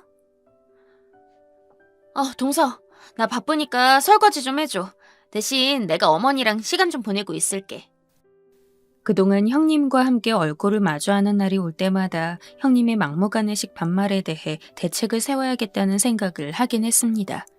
하지만 저는 분노를 느낄 수는 있어도 남한테 싫은 소리 하는 것이 익숙하지 않은 사람이라 그 때문이라도 꼭꼭 참아왔던 게 없지 않아 있었거든요. 게다가 그냥 무작정 반말하지 말라고 해서 될 일도 아니었고요. 애초부터 서로 존댓말하자는 얘기에 말도 안 된다는 식으로 일축한 것도 형님이었으니까요. 그러나 이번 추석은 진짜 유독 심했습니다. 제가 확실히 그동안은 최대한 형님과 붙어있지 않으려고 노력을 해서인지 별다른 일이 없었던 거고, 이렇게 형님과 둘이 붙어있을 시간이 많다 보니까 진짜 말 한마디 한마디가 저에게 비수처럼 내리꽂히는데, 제가 아무리 남에게 싫은 소리 못하는 타입이라지만 저 역시 할 땐 할 줄 아는 사람이고, 전 본능적으로 이번 추석이 형님과 나의 관계를 다시 한번 재정립하게 되는 날이구나 생각했습니다. 하지만 그 전까진 최대한 참았어요. 저도 좋은 게 좋은 거라고 별다른 문제 없이 끝내고 싶었으니까요. 그래서 형님이 그런 식으로 깐깐하게 구는 것도 전부 참아 넘긴 겁니다. 하지만 식사 자리에서 도저히 참을 수 없는 일이 일어났어요. 동서, 국이 식었는데 국 좀 데워와. 시작은 저 말이었습니다. 명목은 어른들 드시는 국이 식었으니 따뜻하게 다시 데워오라는 얘기였지만 그동안 명절 때 단 한 번도 저에게 이런 일을 시킨 적이 없던 형님이 그렇게 말을 꺼내는 것만으로도 정말 큰 스트레스로 다가왔어요. 게다가 다들 관계상 손윗동서인 형님이 저보다 위인 건 알고 있지만 동시에 제가 나이가 12살 더 많다는 것도 알고 있었기 때문에 그 미묘한 침묵이 더욱더 참기 힘들었죠. 그러나 한 번으로 그칠 줄 알고 아무 말 없이 네, 알겠어요 형님 하면서 시키는 대로 국을 데워왔습니다. 하지만 형님은 거기서 그치지 않았어요. 아무래도 사람이 많이 모여있기도 하고 식사한 뒤에 같은 자리에서 과일도 깎아먹고 계속해서 이야기를 나누었던지라 그 자리가 거의 3시간이 넘게 이어졌는데 그럴 때마다 형님은 제게 시도 때도 없이 이것저것 심부름을 시켰습니다. 동서, 이쪽 밥이 굳었는데 새 밥 좀 떠와. 동서, 혹시 사과 좀 깎을 수 있어? 아우, 내가 칼을 잘 못 쥐어서. 동서 얼른 와. 지금 다들 동서 기다리고 있는 거 몰라? 다들 별다른 말은 없었지만 아마 암묵적으로 생각했을 겁니다. 형님이 제게 대하는 게 유독 심하다는 걸요. 전 더 이상 참고 있을 수 없었기 때문에 자리가 파하고 나서 다들 흩어져 각자 시간을 보낼 때 형님을 시댁 뒷마당으로 불러냈어요. 형님은 그때까지만 해도 제가 부른 게 그냥 귀찮다는 듯이 나 좀 쉬려고 했는데 왜 불렀어? 라며 상황 파악도 못하고 또 제게 반말을 하더군요. 저도 결국 분노에 못 이겨 형님에게 반말했습니다.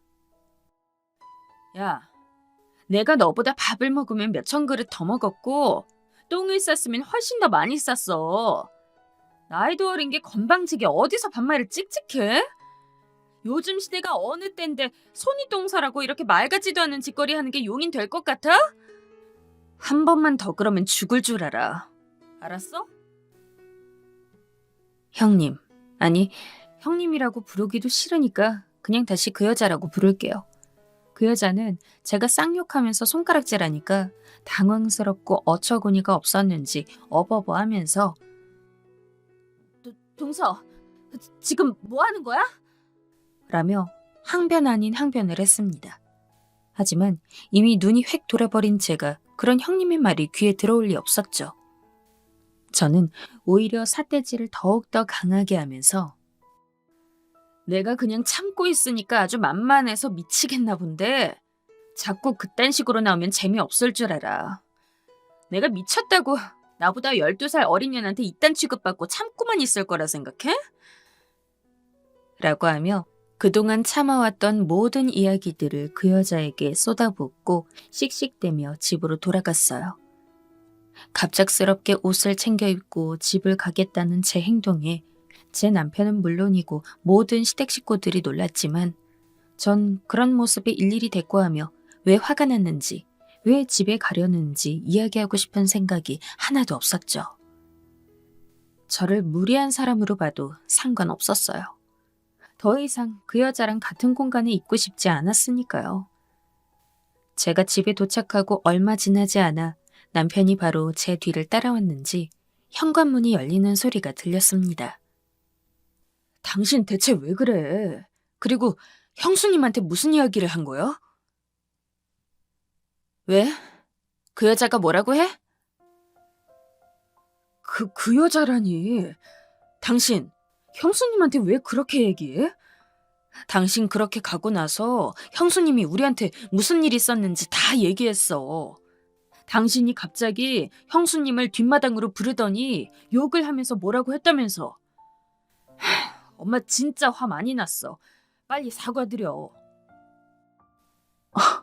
뭐? 내가 갑자기 욕을 해? 내가 아무 이유도 없이 욕한 줄 알아? 솔직히 그 여자가 꼰지르는 것도 예상 안 한 건 아닙니다. 그리고 분명히 일러 바칠 때 자기가 잘못한 건 쏙 빼고 교묘하게 제가 한 짓만 부풀려서 얘기할 거라고도 생각했어요. 제가 보기엔 그 여자는 얌체나 여우 그런 것과 별다를 게 없었으니까요. 하지만 남편 입으로 그렇게 저를 꼰지른 그 여자 이야기를 듣자니 정말 혈압이 솟아 참을 수 없었습니다. 그새를 못 참고 쪼르르 가서는 일러 바치는 것도 어처구니 없었고 솔직히 다른 때야 시댁 식구들이 몰랐으니까 모른다 치더라도 이번 추석만큼은 그 여자가 얼마나 저한테 선 넘었는지 다 같이 봤는데 그럼에도 불구하고 그저 그 여자가 제 손이 똥서라는 이유만으로 제가 모든 것을 참고 넘어가기를 바라는 시댁 식구들의 행태도 짜증이 났습니다. 처음에는 그냥 그 여자에게 한번 크게 쏘아붙이면 모든 것이 다 괜찮아질 거라고 생각했는데 막상 그 여자가 그렇게 나오니 저도 그것만으로는 부족하더라고요. 결국 저는 아주버님을 찾아가기에 이르렀죠. 사실 제가 초반에 아주버님에 대해 신랄하게 평가를 하긴 했지만 그럼에도 아주버님의 인성 하나는 그 어떤 사람보다도 좋은 분이었어요. 그래서 저도 현실적으로 객관적인 조건만 봤을 때 아주버님이 좋은 남편감이 아니고 그래서 노총각이라고 말씀드리긴 했지만 그걸 제외하고 사람의 성격이나 심보 같은 것만 보면 저희 아주버님만큼 괜찮은 사람은 없거든요. 제가 남편과 결혼했을 때도 저를 가장 많이 챙겨준 시댁 식구가 바로 아주버님이었습니다. 그래서 전 결혼하고 나서도 다른 시댁 식구들한테는 의무적인 행동을 제외하고는 제가 먼저 선심 쓴 일이 없었지만 아주버님만은 달랐어요. 아주버님은 오래도록 결혼을 하지 못한 게 안쓰럽기도 해서 제가 반찬도 자주 챙겨드렸거든요. 아주버님께 연락하자 역시나 아주버님은 제가 어떤 부분에서 화가 났는지 명확히 알고 계셨습니다. 사실 아주버님 입장에선 그 여자가 아내이기 때문에 아내 편을 들 수 있었지만 워낙 아주버님이 현실적이고 냉정하게 상황을 보시는 분이기도 하고 그만큼 저에 대한 개인적인 정도 있는 분이라 제가 화가 난 것에 대해 이해를 하시더라고요. 재수씨, 내가 미안해. 아내가 그런 식으로 재수씨 속 긁는 거 나 알고 있었는데 이렇게까지 심한 줄은 몰랐어. 아니에요. 아주버님이 무슨 잘못이 있어요. 아주버님은 나름대로 저 생각해 주신 거 다 알아요. 형님이 문제죠. 제가 예전에 형님한테 서로 존중하자는 의미로 같이 존댓말 쓰자고 한 적이 있었는데 그거 거부한 것도 형님이에요.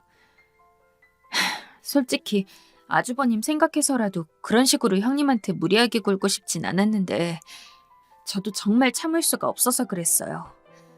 제가 더 죄송해요, 아주버님.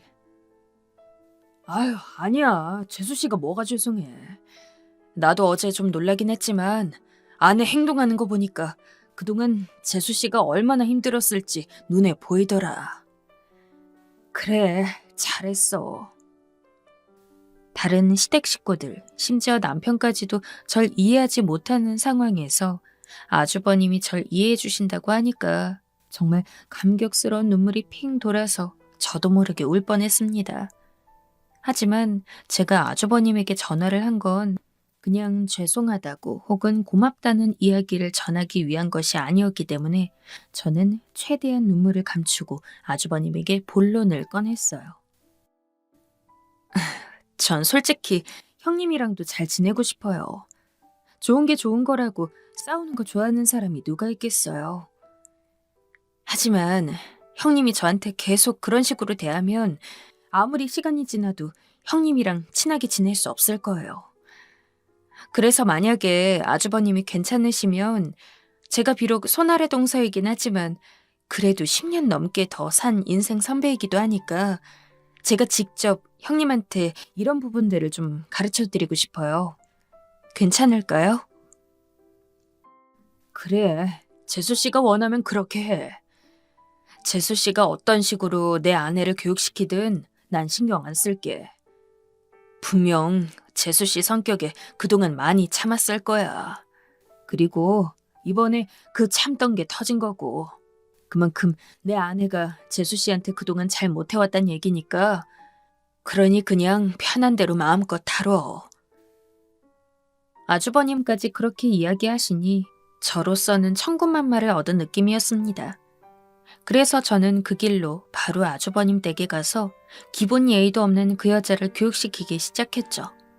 그 여자는 아무런 예고도 없이 제가 오니까 놀란 나머지 아주버님한테 도움을 요청하는 듯 쳐다봤지만 아주버님은 그런 그 여자를 외면하면서 밖에 나가셨어요. 그리고 저는 아주버님의 허락을 받기도 한 만큼 거리낄 게 없었죠.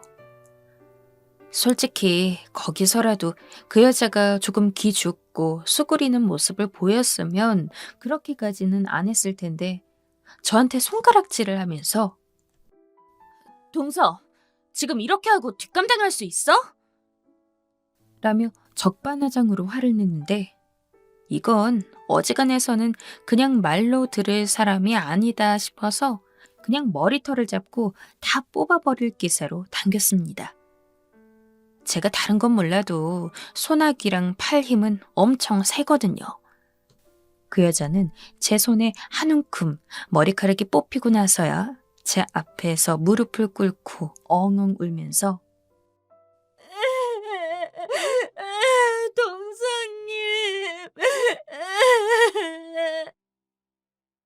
이라고 부르고 이젠 다신 안 그러겠다면서 꼬박꼬박 존댓말을 썼습니다.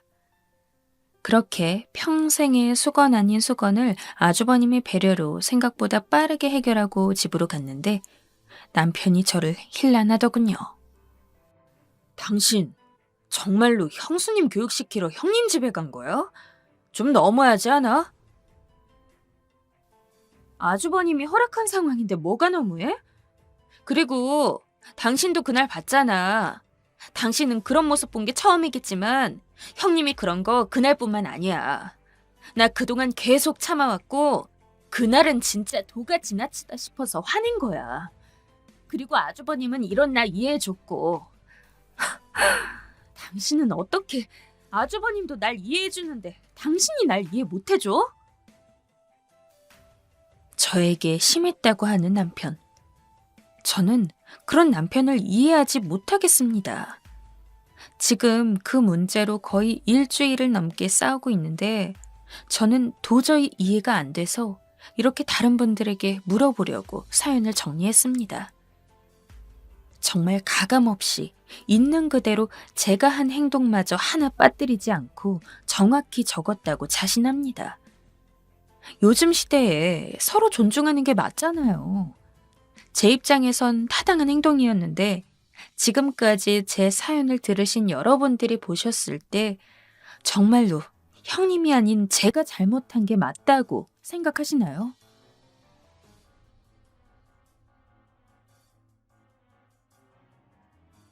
제 인생에서 가장 행복했던 순간을 꼽자면 아내가 하나뿐인 외동아들을 낳아주고 아내와 함께 그 아들을 키우기 위해 열심히 일하고 함께 시간을 보냈던 그 날들일 겁니다.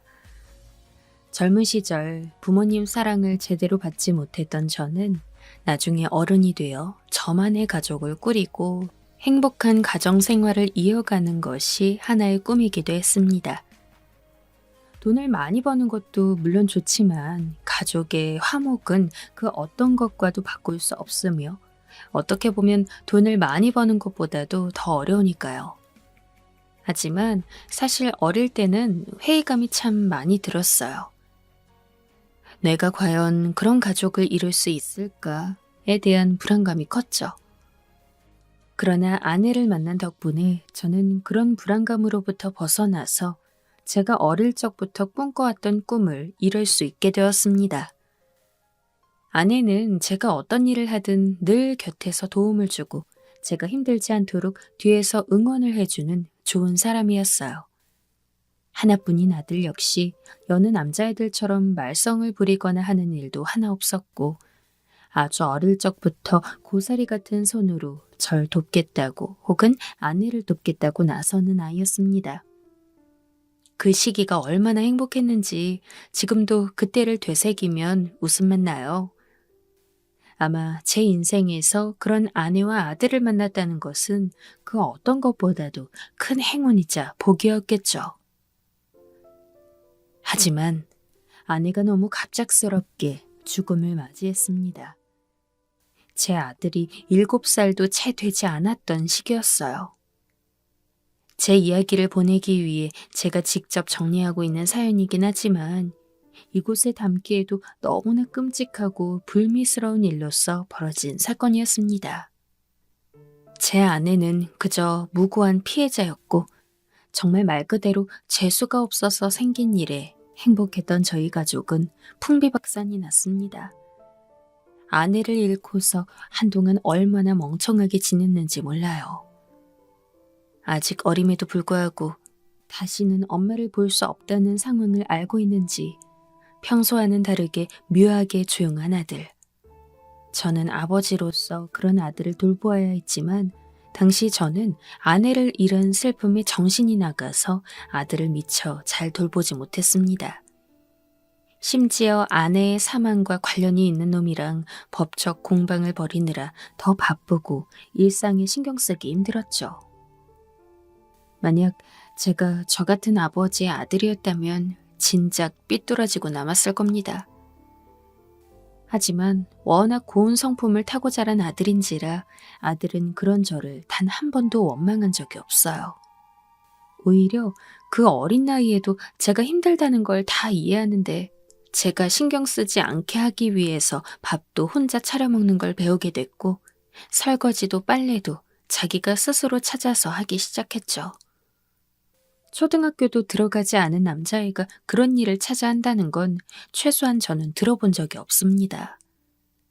그 모습을 보고 나니 문득 내가 너무 무책임한 아버지였다는 생각이 들더군요. 나보다 더 힘든 게 내 아들일 텐데. 나는 아내를 잃은 거지만 내 아들은 자신의 평생 울타리인 엄마를 잃은 건데.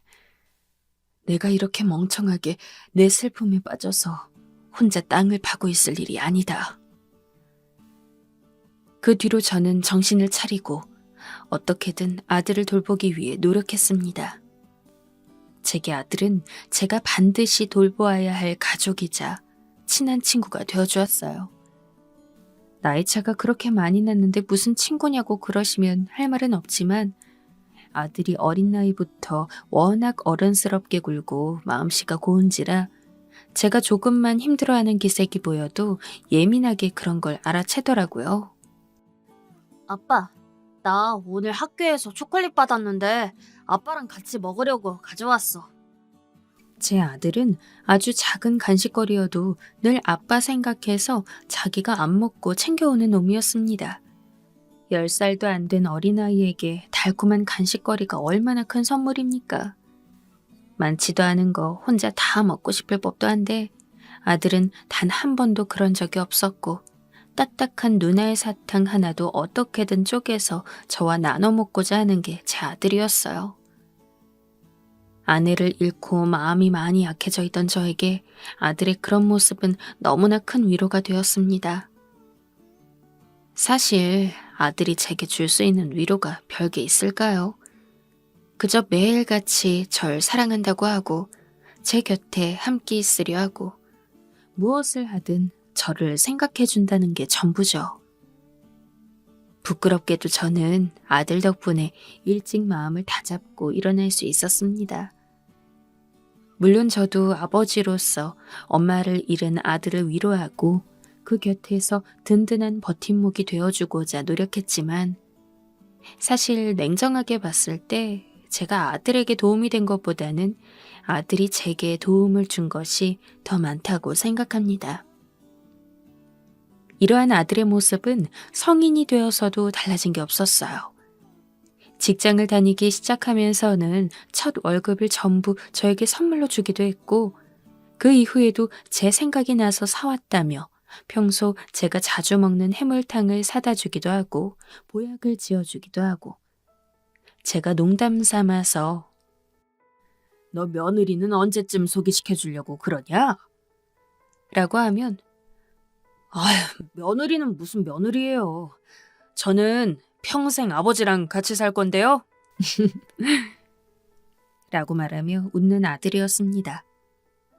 살면서 절 좌절하게 하는 일도 많았고 슬프게 하는 일들도 많았지만 아들이 있었기 때문에 오로지 아들 하나만 생각하면서 힘들어도 일어나고 절망스러워도 일어났습니다. 하지만 하늘은 제가 아들과 함께 행복하게 사는 꼴이 눈꼴 시리기라도 했던 걸까요? 어느 날 일을 끝마치고 집에 있던 저는 한 통의 전화를 받게 되었어요. 병원이었습니다. 김석원 씨가 아드님 되시나요? 네, 맞습니다만 누구시죠? 여기 병원인데 김석원 씨가 현재 교통사고를 당해서 응급실에 계시거든요. 알려주시는 주소로 빨리 와주셔야겠습니다. 갑작스러운 아들의 사고 소식에 저는 눈썹이 휘날리도록 달려갔습니다. 어찌저찌 옷을 꿰어입고 들은 주소로 황급히 갔는데도 마음 한켠으론 믿기지가 않았어요. 아침에만 해도 잘 다녀오라고 이따 저녁에 집에서 보자고 평범하게 인사를 나누고 갔던 아들인데 대체 아들에게 무슨 일이 있었기에 그 사이에 사고가 나서 응급실에 가 있다고 하는지. 최대한 빨리 제 눈으로 아들을 봐야 안심을 할 것 같았습니다. 그러나 직접 응급실에 도착하여 본 아들의 상태는 생각보다 심각했어요. 의사가 제게 그러더군요. 너무 위험한 상황이라고. 저는 의사의 옷자락을 붙잡고서 대체 이게 어떻게 된 일이냐고 울부짖으며 물었습니다. 신호 위반으로 도로를 주행하던 트럭이 제 아들을 치었다고 하더군요. 그리고 그 트럭 운전자는 만취 상태였고요. 하늘이 무너지는 소리였습니다. 선생님, 제발 우리 아들 좀 살려주세요. 제 아들 살려주시면 제가 무엇이든 다 할게요. 돈도 달라는 대로 어떻게든 벌어서 다 드릴게요. 아유, 그러니 제발 제 아들 좀. 저는 응급실 바닥에 주저앉아 무릎을 꿇고 엉엉 울었습니다. 도저히 믿기지가 않았어요. 당장이라도 눈을 떠서 아버지, 저 괜찮다고 많이 안 다쳤다면서 머쓱하게 웃어 보일 것만 같은 아들이 피투성이가 된 채 눈을 감고 있다는 것을 저는 제 두 눈으로 직접 보면서도 믿기지가 않았습니다. 아니, 믿고 싶지가 않았습니다. 이미 저는 불의의 사고로 아내를 한번 잃은 몸입니다. 제 아들까지 잃을 수 있다는 두려움은 저를 미치게 만들었어요. 거의 기절할 지경이 돼서야 간신히 진정한 저는 아들을 입원시키고 매일같이 병원에 찾아왔습니다. 아들은 의식조차 찾지 못하는 상태였기 때문에 제가 할 수 있는 것은 먼 발치에서 눈을 감고 있는 아들을 바라보는 것뿐이었어요. 아들을 입원시킬 때 의사는 제게 그러더군요. 마음의 준비를 하고 계시는 게 좋을 것 같습니다. 머리로는 의사가 그런 말을 하는 이유를 알고 있었습니다. 왜냐하면 제가 봐도 아들의 상태가 너무 좋지 않았거든요. 하지만 가슴으로는 이해할 수 없었어요. 아무리 어려워 보인다고 해도 사람을 살리는, 사람의 생명을 다루는 의사가 되어서 보호자한테 그런 말을 해도 되는 건지. 그나마 머리 한편에 남은 신락 같은 이성으로 의사에게 막말을 하는 건 참았습니다. 그럴 시간에 저는 아들의 얼굴을 한 번이라도 더 담기 위해서 눈도 제대로 깜빡이지 않고 아들의 얼굴만을 무견하게 바라봤습니다. 하루라도 빨리 눈을 떠서 아버지 하고 불러주는 아들을 기대하면서 말이죠. 처음 며칠은 괜찮았습니다.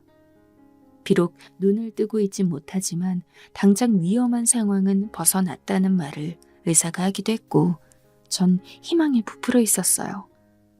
아주 빠른 시일까지는 힘들다고 하더라도 언젠가는 아들이 눈을 떠줄 것이라고 말이죠. 그러나 갑작스럽게 일이 터졌습니다. 의사와 간호사가 황급히 제 아들이 있는 병실에 달려들어갔고 저는 그 사이에 섞이지 못한 채 제 아들에게 무슨 일이 있는지 무섭고 두려운 마음으로 결과를 기다려야 했어요. 그리고 문제의 그날, 저는 제게 남은 단 하나뿐인 희망을 하늘로 보내고 맙니다. 흰 천이 덮여지는 아들의 마지막 얼굴. 아이고 내 아들, 불쌍한 내 아들. 왜 이렇게 빨리 가? 아빠만 이곳에 두고 나도 데려가라. 나도 데려가. 저는 아들의 시신 앞에서 오열했습니다. 정말 당장이라도 심장이 터져 죽을 것만 같은 기분이었어요.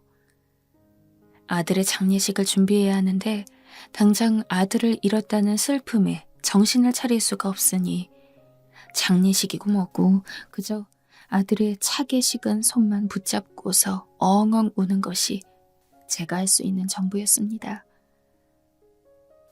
혼자서는 너무 견디기 힘들어서 중간에 부른 제 고향 친구가 아니었다면 저는 아마 병원에서 사람들이 저를 끌어낼 때까지 아들이 누워있는 병상 침대 앞에서 한참을 너부러져 있었을 겁니다.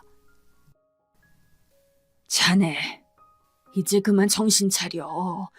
아들 녀석 하늘 날아간 건 안타깝지만 자네가 정신 차려야 얼른 장례식도 하고 아들 마지막 가는 길 편하게 보내주지. 친구의 그 말에 벌떡 일어났어요. 그 당시에도 저는 여전히 아들이 죽었다는 사실을 믿지 못하고 있었지만 그러면서도 한편으로는 아들이 정말 제 아내가 있는 곳으로 떠났다는 걸 받아들이고 있었기 때문에 아버지로서 마지막으로 할 수 있는 도리는 다 해야겠다는 생각뿐이었죠. 그리고 장례식을 치르고 한동안은 멍청하게 집에만 있었습니다. 하던 일도 다 그만두었어요. 어차피 모아둔 돈이 있으니까 먹고 사는 건 어렵지 않았거든요. 그런데 혼자 있다 보니 더욱더 아들의 빈자리가 컸습니다. 평소에 먹던 밥, 거실에서 보던 TV, 그 모든 것들에 아들이 늘 함께 있었는데 아들 없이 혼자 먹는 밥, 혼자 보는 TV는 하나도 맛있지도 않고 하나도 즐겁지가 않았습니다. 저 혼자서 어떤 행동을 할 때마다 아들 생각이 났습니다. 늘 아들과 같이 하던 것들이니까요. 저는 정말로 단 하루라도 아들을 보지 않으면 미쳐버릴 것 같은 지경에 이르렀습니다. 그래서 아들이 있는 납골당에 정말 매일같이 다녔어요. 웬만하면 당시 살던 곳 근처에 아들을 두고 싶었지만 가까운 납골당에는 아들의 유골함이 들어갈 자리가 없어서 그나마 다음으로 가까운 곳을 고르자니 편도 2시간, 왕복으로는 4시간이 되는 거리에 있었죠. 먼 거리인 건 맞습니다. 하지만 아들이 그립고 보고 싶은 저에게는 왕복 4시간이라는 거리는 아무것도 아니었어요. 비가 너무 많이 오거나 눈이 너무 많이 와서 차를 몰기 힘든 날을 제외하고는 정말 매일매일 아들이 있는 납골당에 갔어요. 아들아, 잘 있냐? 너희 엄마랑 같이 있지? 조금만 기다려라. 나중에 이 아빠가 찾아갈 테니까. 그때는 우리 세 가족 모두 평생 같이 있자. 꼭 같이 있자. 아들을 따라갈 생각을 안 해본 건 아닙니다. 제게 있는 유일한 가족이라고 할 수 있는 아내도 아들도 전부 하늘나라에 가 있는데 나 혼자 이승에 있어봤자 무얼하나라는 생각도 많이 들었거든요. 제 주변 사람들은 아무도 모르는데 극단적인 선택을 해보기도 했습니다. 다만 누군가가 제가 빨리 하늘나라에 가는 것을 원치 않는지 그 시도를 실패했죠. 그저 죽지 못했기에 살고 있었을 뿐입니다. 그래도 시간을 내어 힘든 몸 이끌고 아들이 있는 납골당에 가게 되면 어쩐지 마음이 편해지고 살아생전 아들과 함께 있는 느낌이 조금이나마 들기도 했습니다. 그 기분을 위안 삼아서 저는 하루하루를 살아갔어요. 그렇게 아들의 납골당에 4년을 넘게 다녔을 때일 겁니다. 시간이 약이라고 하듯 이제는 예전처럼 아들을 생각만 해도 몇 초 만에 눈물이 나올 정도로 슬프지는 않았어요. 물론 아들을 잃은 슬픔은 평생 제 가슴 안에 응어리처럼 있을 겁니다. 그저 아픔에 많이 무뎌졌을 뿐이었죠. 그럼에도 저는 아들의 납골당으로 향하는 걸음을 멈출 수가 없었습니다. 이제는 제게 있어 너무나도 일상적인 하루의 일과가 되기도 했고 몇 마디 되진 않지만 아들의 유골함 앞에서 이런저런 이야기를 하는 것들이 익숙해졌으니까요. 그래서 그날도 여느 때처럼 아들이 있는 납골당으로 향했어요. 거의 집이나 다름없게 된 납골당의 풍경을 둘러보면서 아들이 있는 곳으로 향하는데 멀리서부터 아들이 있는 자리에 웬 꽃이 보이더라고요. 아들이 산소 같은 곳에 묻혀 있었다면 꽃이 보여도 이상하지 않겠지만 납골당은 내부에 있는 곳이었고 당연히 바닥은 전부 시멘트라 타일로 발라져 있었습니다. 그런 곳에서 제 아들 자리에만 유일하게 꽃 같은 게 피어 있더라고요. 저 꽃은 뭐지? 제가 4년이 넘게 이곳에 다니면서도 처음 보는 것이었어요. 제 걸음은 빨라졌죠.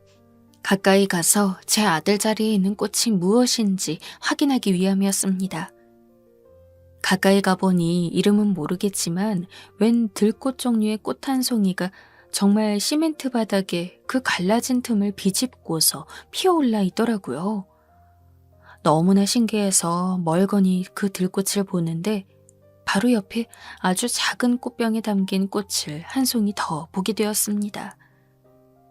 제가 가져다 둔 꽃이 아니기에 의아했죠. 아들이 죽은 직후였다면 이해했을 겁니다.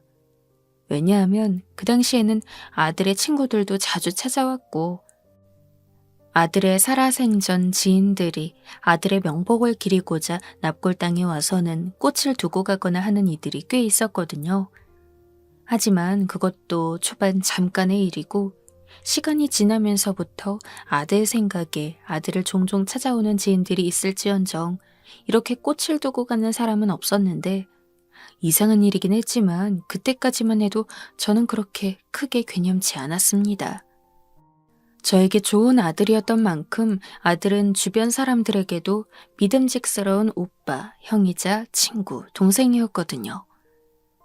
사교성도 좋고 늘 남들을 돕기 위해 앞장서는 아들을 그리워하는 지인들은 무척 많았고 저는 그 중에 한 명이 오랜만에 꽃을 가져다 줬나 보다라고 생각하고 집으로 돌아갔습니다. 하지만 그 꽃이 며칠에 한 번씩 바뀌기 시작하면서부터는 저도 의아할 수밖에 없었어요. 꽃이 며칠에 한 번씩 바뀐다는 건 최소한 며칠에 한 번은 이 납골당의 아들을 보러 들른다는 건데 4년을 다니면서도 저를 제외하고는 아들을 그렇게 주기적으로 자주 보러 오는 사람을 한 번도 만나보지 못했거든요. 대체 이 꽃을 가져다 두는 사람은 누구일까? 아비로서 내 아들을 잊지 않고 매번 찾아와주는 사람이 있다는데 고맙지 않을 리가 없었습니다. 하지만 누군지 모를 그 사람을 만나고 싶어도 아무런 정보가 없는 상황에서 그 사람을 만나기란 유언한 일이었죠. 저는 결국 고민을 하다가 그 꽃병 옆에 편지를 하나 남겨두었습니다. 나는 우리 석원이 애비 되는 사람입니다. 우리 석원이 하늘 날아간 이후로 매일매일 이 납골당에 들렀는데 그 시간이 벌써 4년이네요. 헌데 얼마 전부터 우리 석원이 자리에 이렇게 예쁜 꽃이 눈에 띄었습니다. 처음엔 그저 우리 석원이가 그리워 찾아온 지인 중 하나겠구나 생각하고서 그저 지켜만 보고 있었는데 내 보다 보니 며칠에 한 번씩은 이 꽃 종류가 바뀌는 것이 나처럼 우리 석원이를 보러 자주 오는 사람일 거란 생각이 들었죠. 석원이 애비로서 너무나 고마운 마음이에요. 혹시 괜찮다면 인사라도 할 수 있겠습니까? 나는 매일 오후 2시쯤 오니 만약 나와 인사해 줄 생각이 있다면 어떤 때라도 좋으니 그 시간에 맞춰 우리 석원이 자리에 와줬으면 좋겠습니다. 설사 나를 만나기 힘들다고 하더라도 우리 석원이를 위해 이렇게 예쁜 꽃을 주는 것에 대해 애비로서 고맙습니다. 그렇게 편지를 남겨두고 저는 어느 때처럼 매일매일 아들이 있는 납골당을 향했습니다. 처음에 일주일 정도는 아무런 소식도 없었어요. 그래서 저는 내심 이 꽃을 두고 가는 사람이 저를 보기에는 많이 부담스러운가 보다 하고 생각했습니다.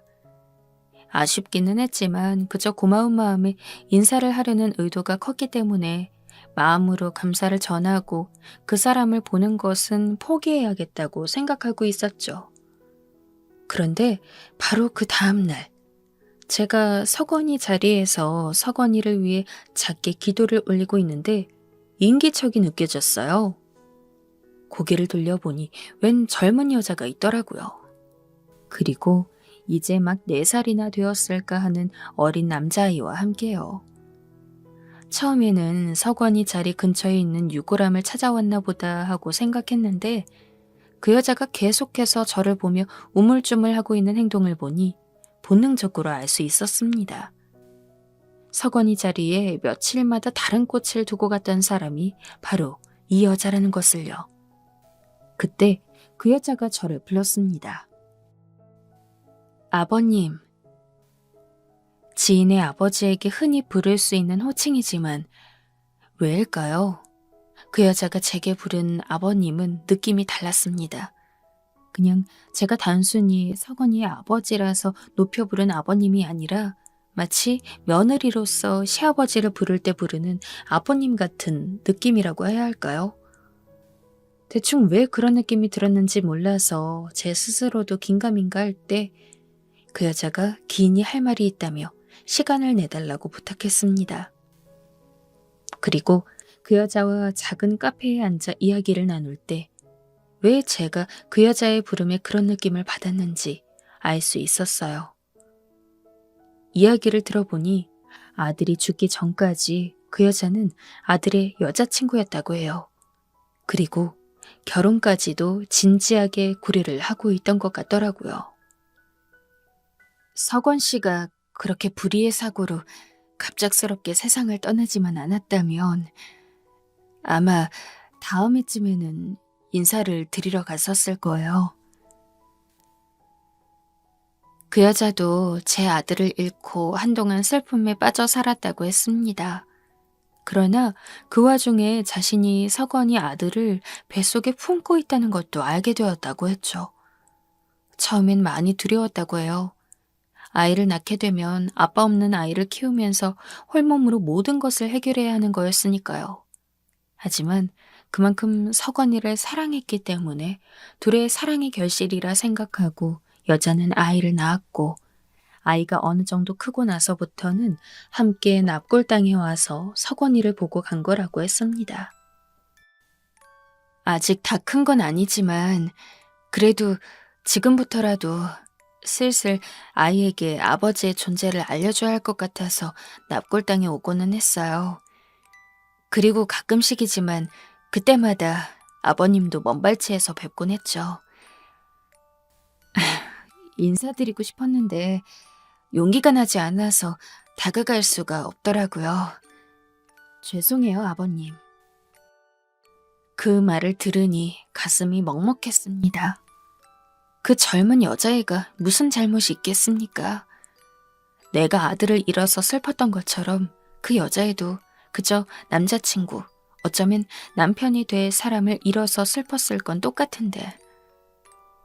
그 이야기를 듣고 저는 제 손주인 그 아이를 봤습니다.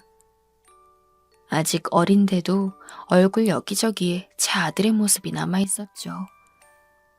제 아들 어렸을 때랑 아주 똑 닮았더군요. 저는 그 아이를 보면서 여자에게 말했어요. 지금까지 고생했어요.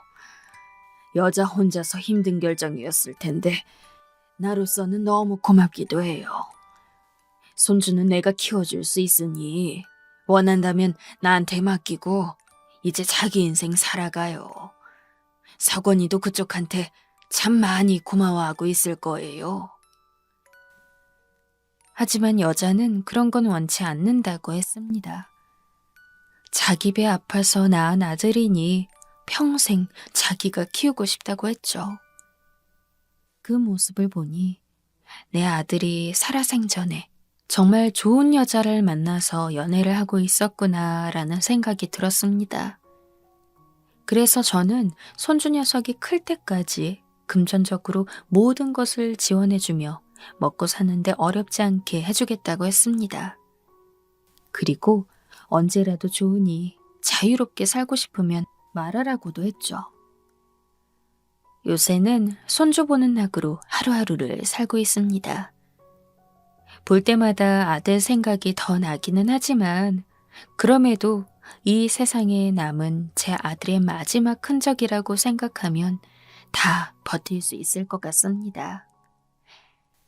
우리 손주는 제 아들이 죽기 전에 남긴 마지막 선물 같은 느낌이에요. 앞으로도 손주랑 같이 죽는 그날까지 행복하게 살려고 합니다.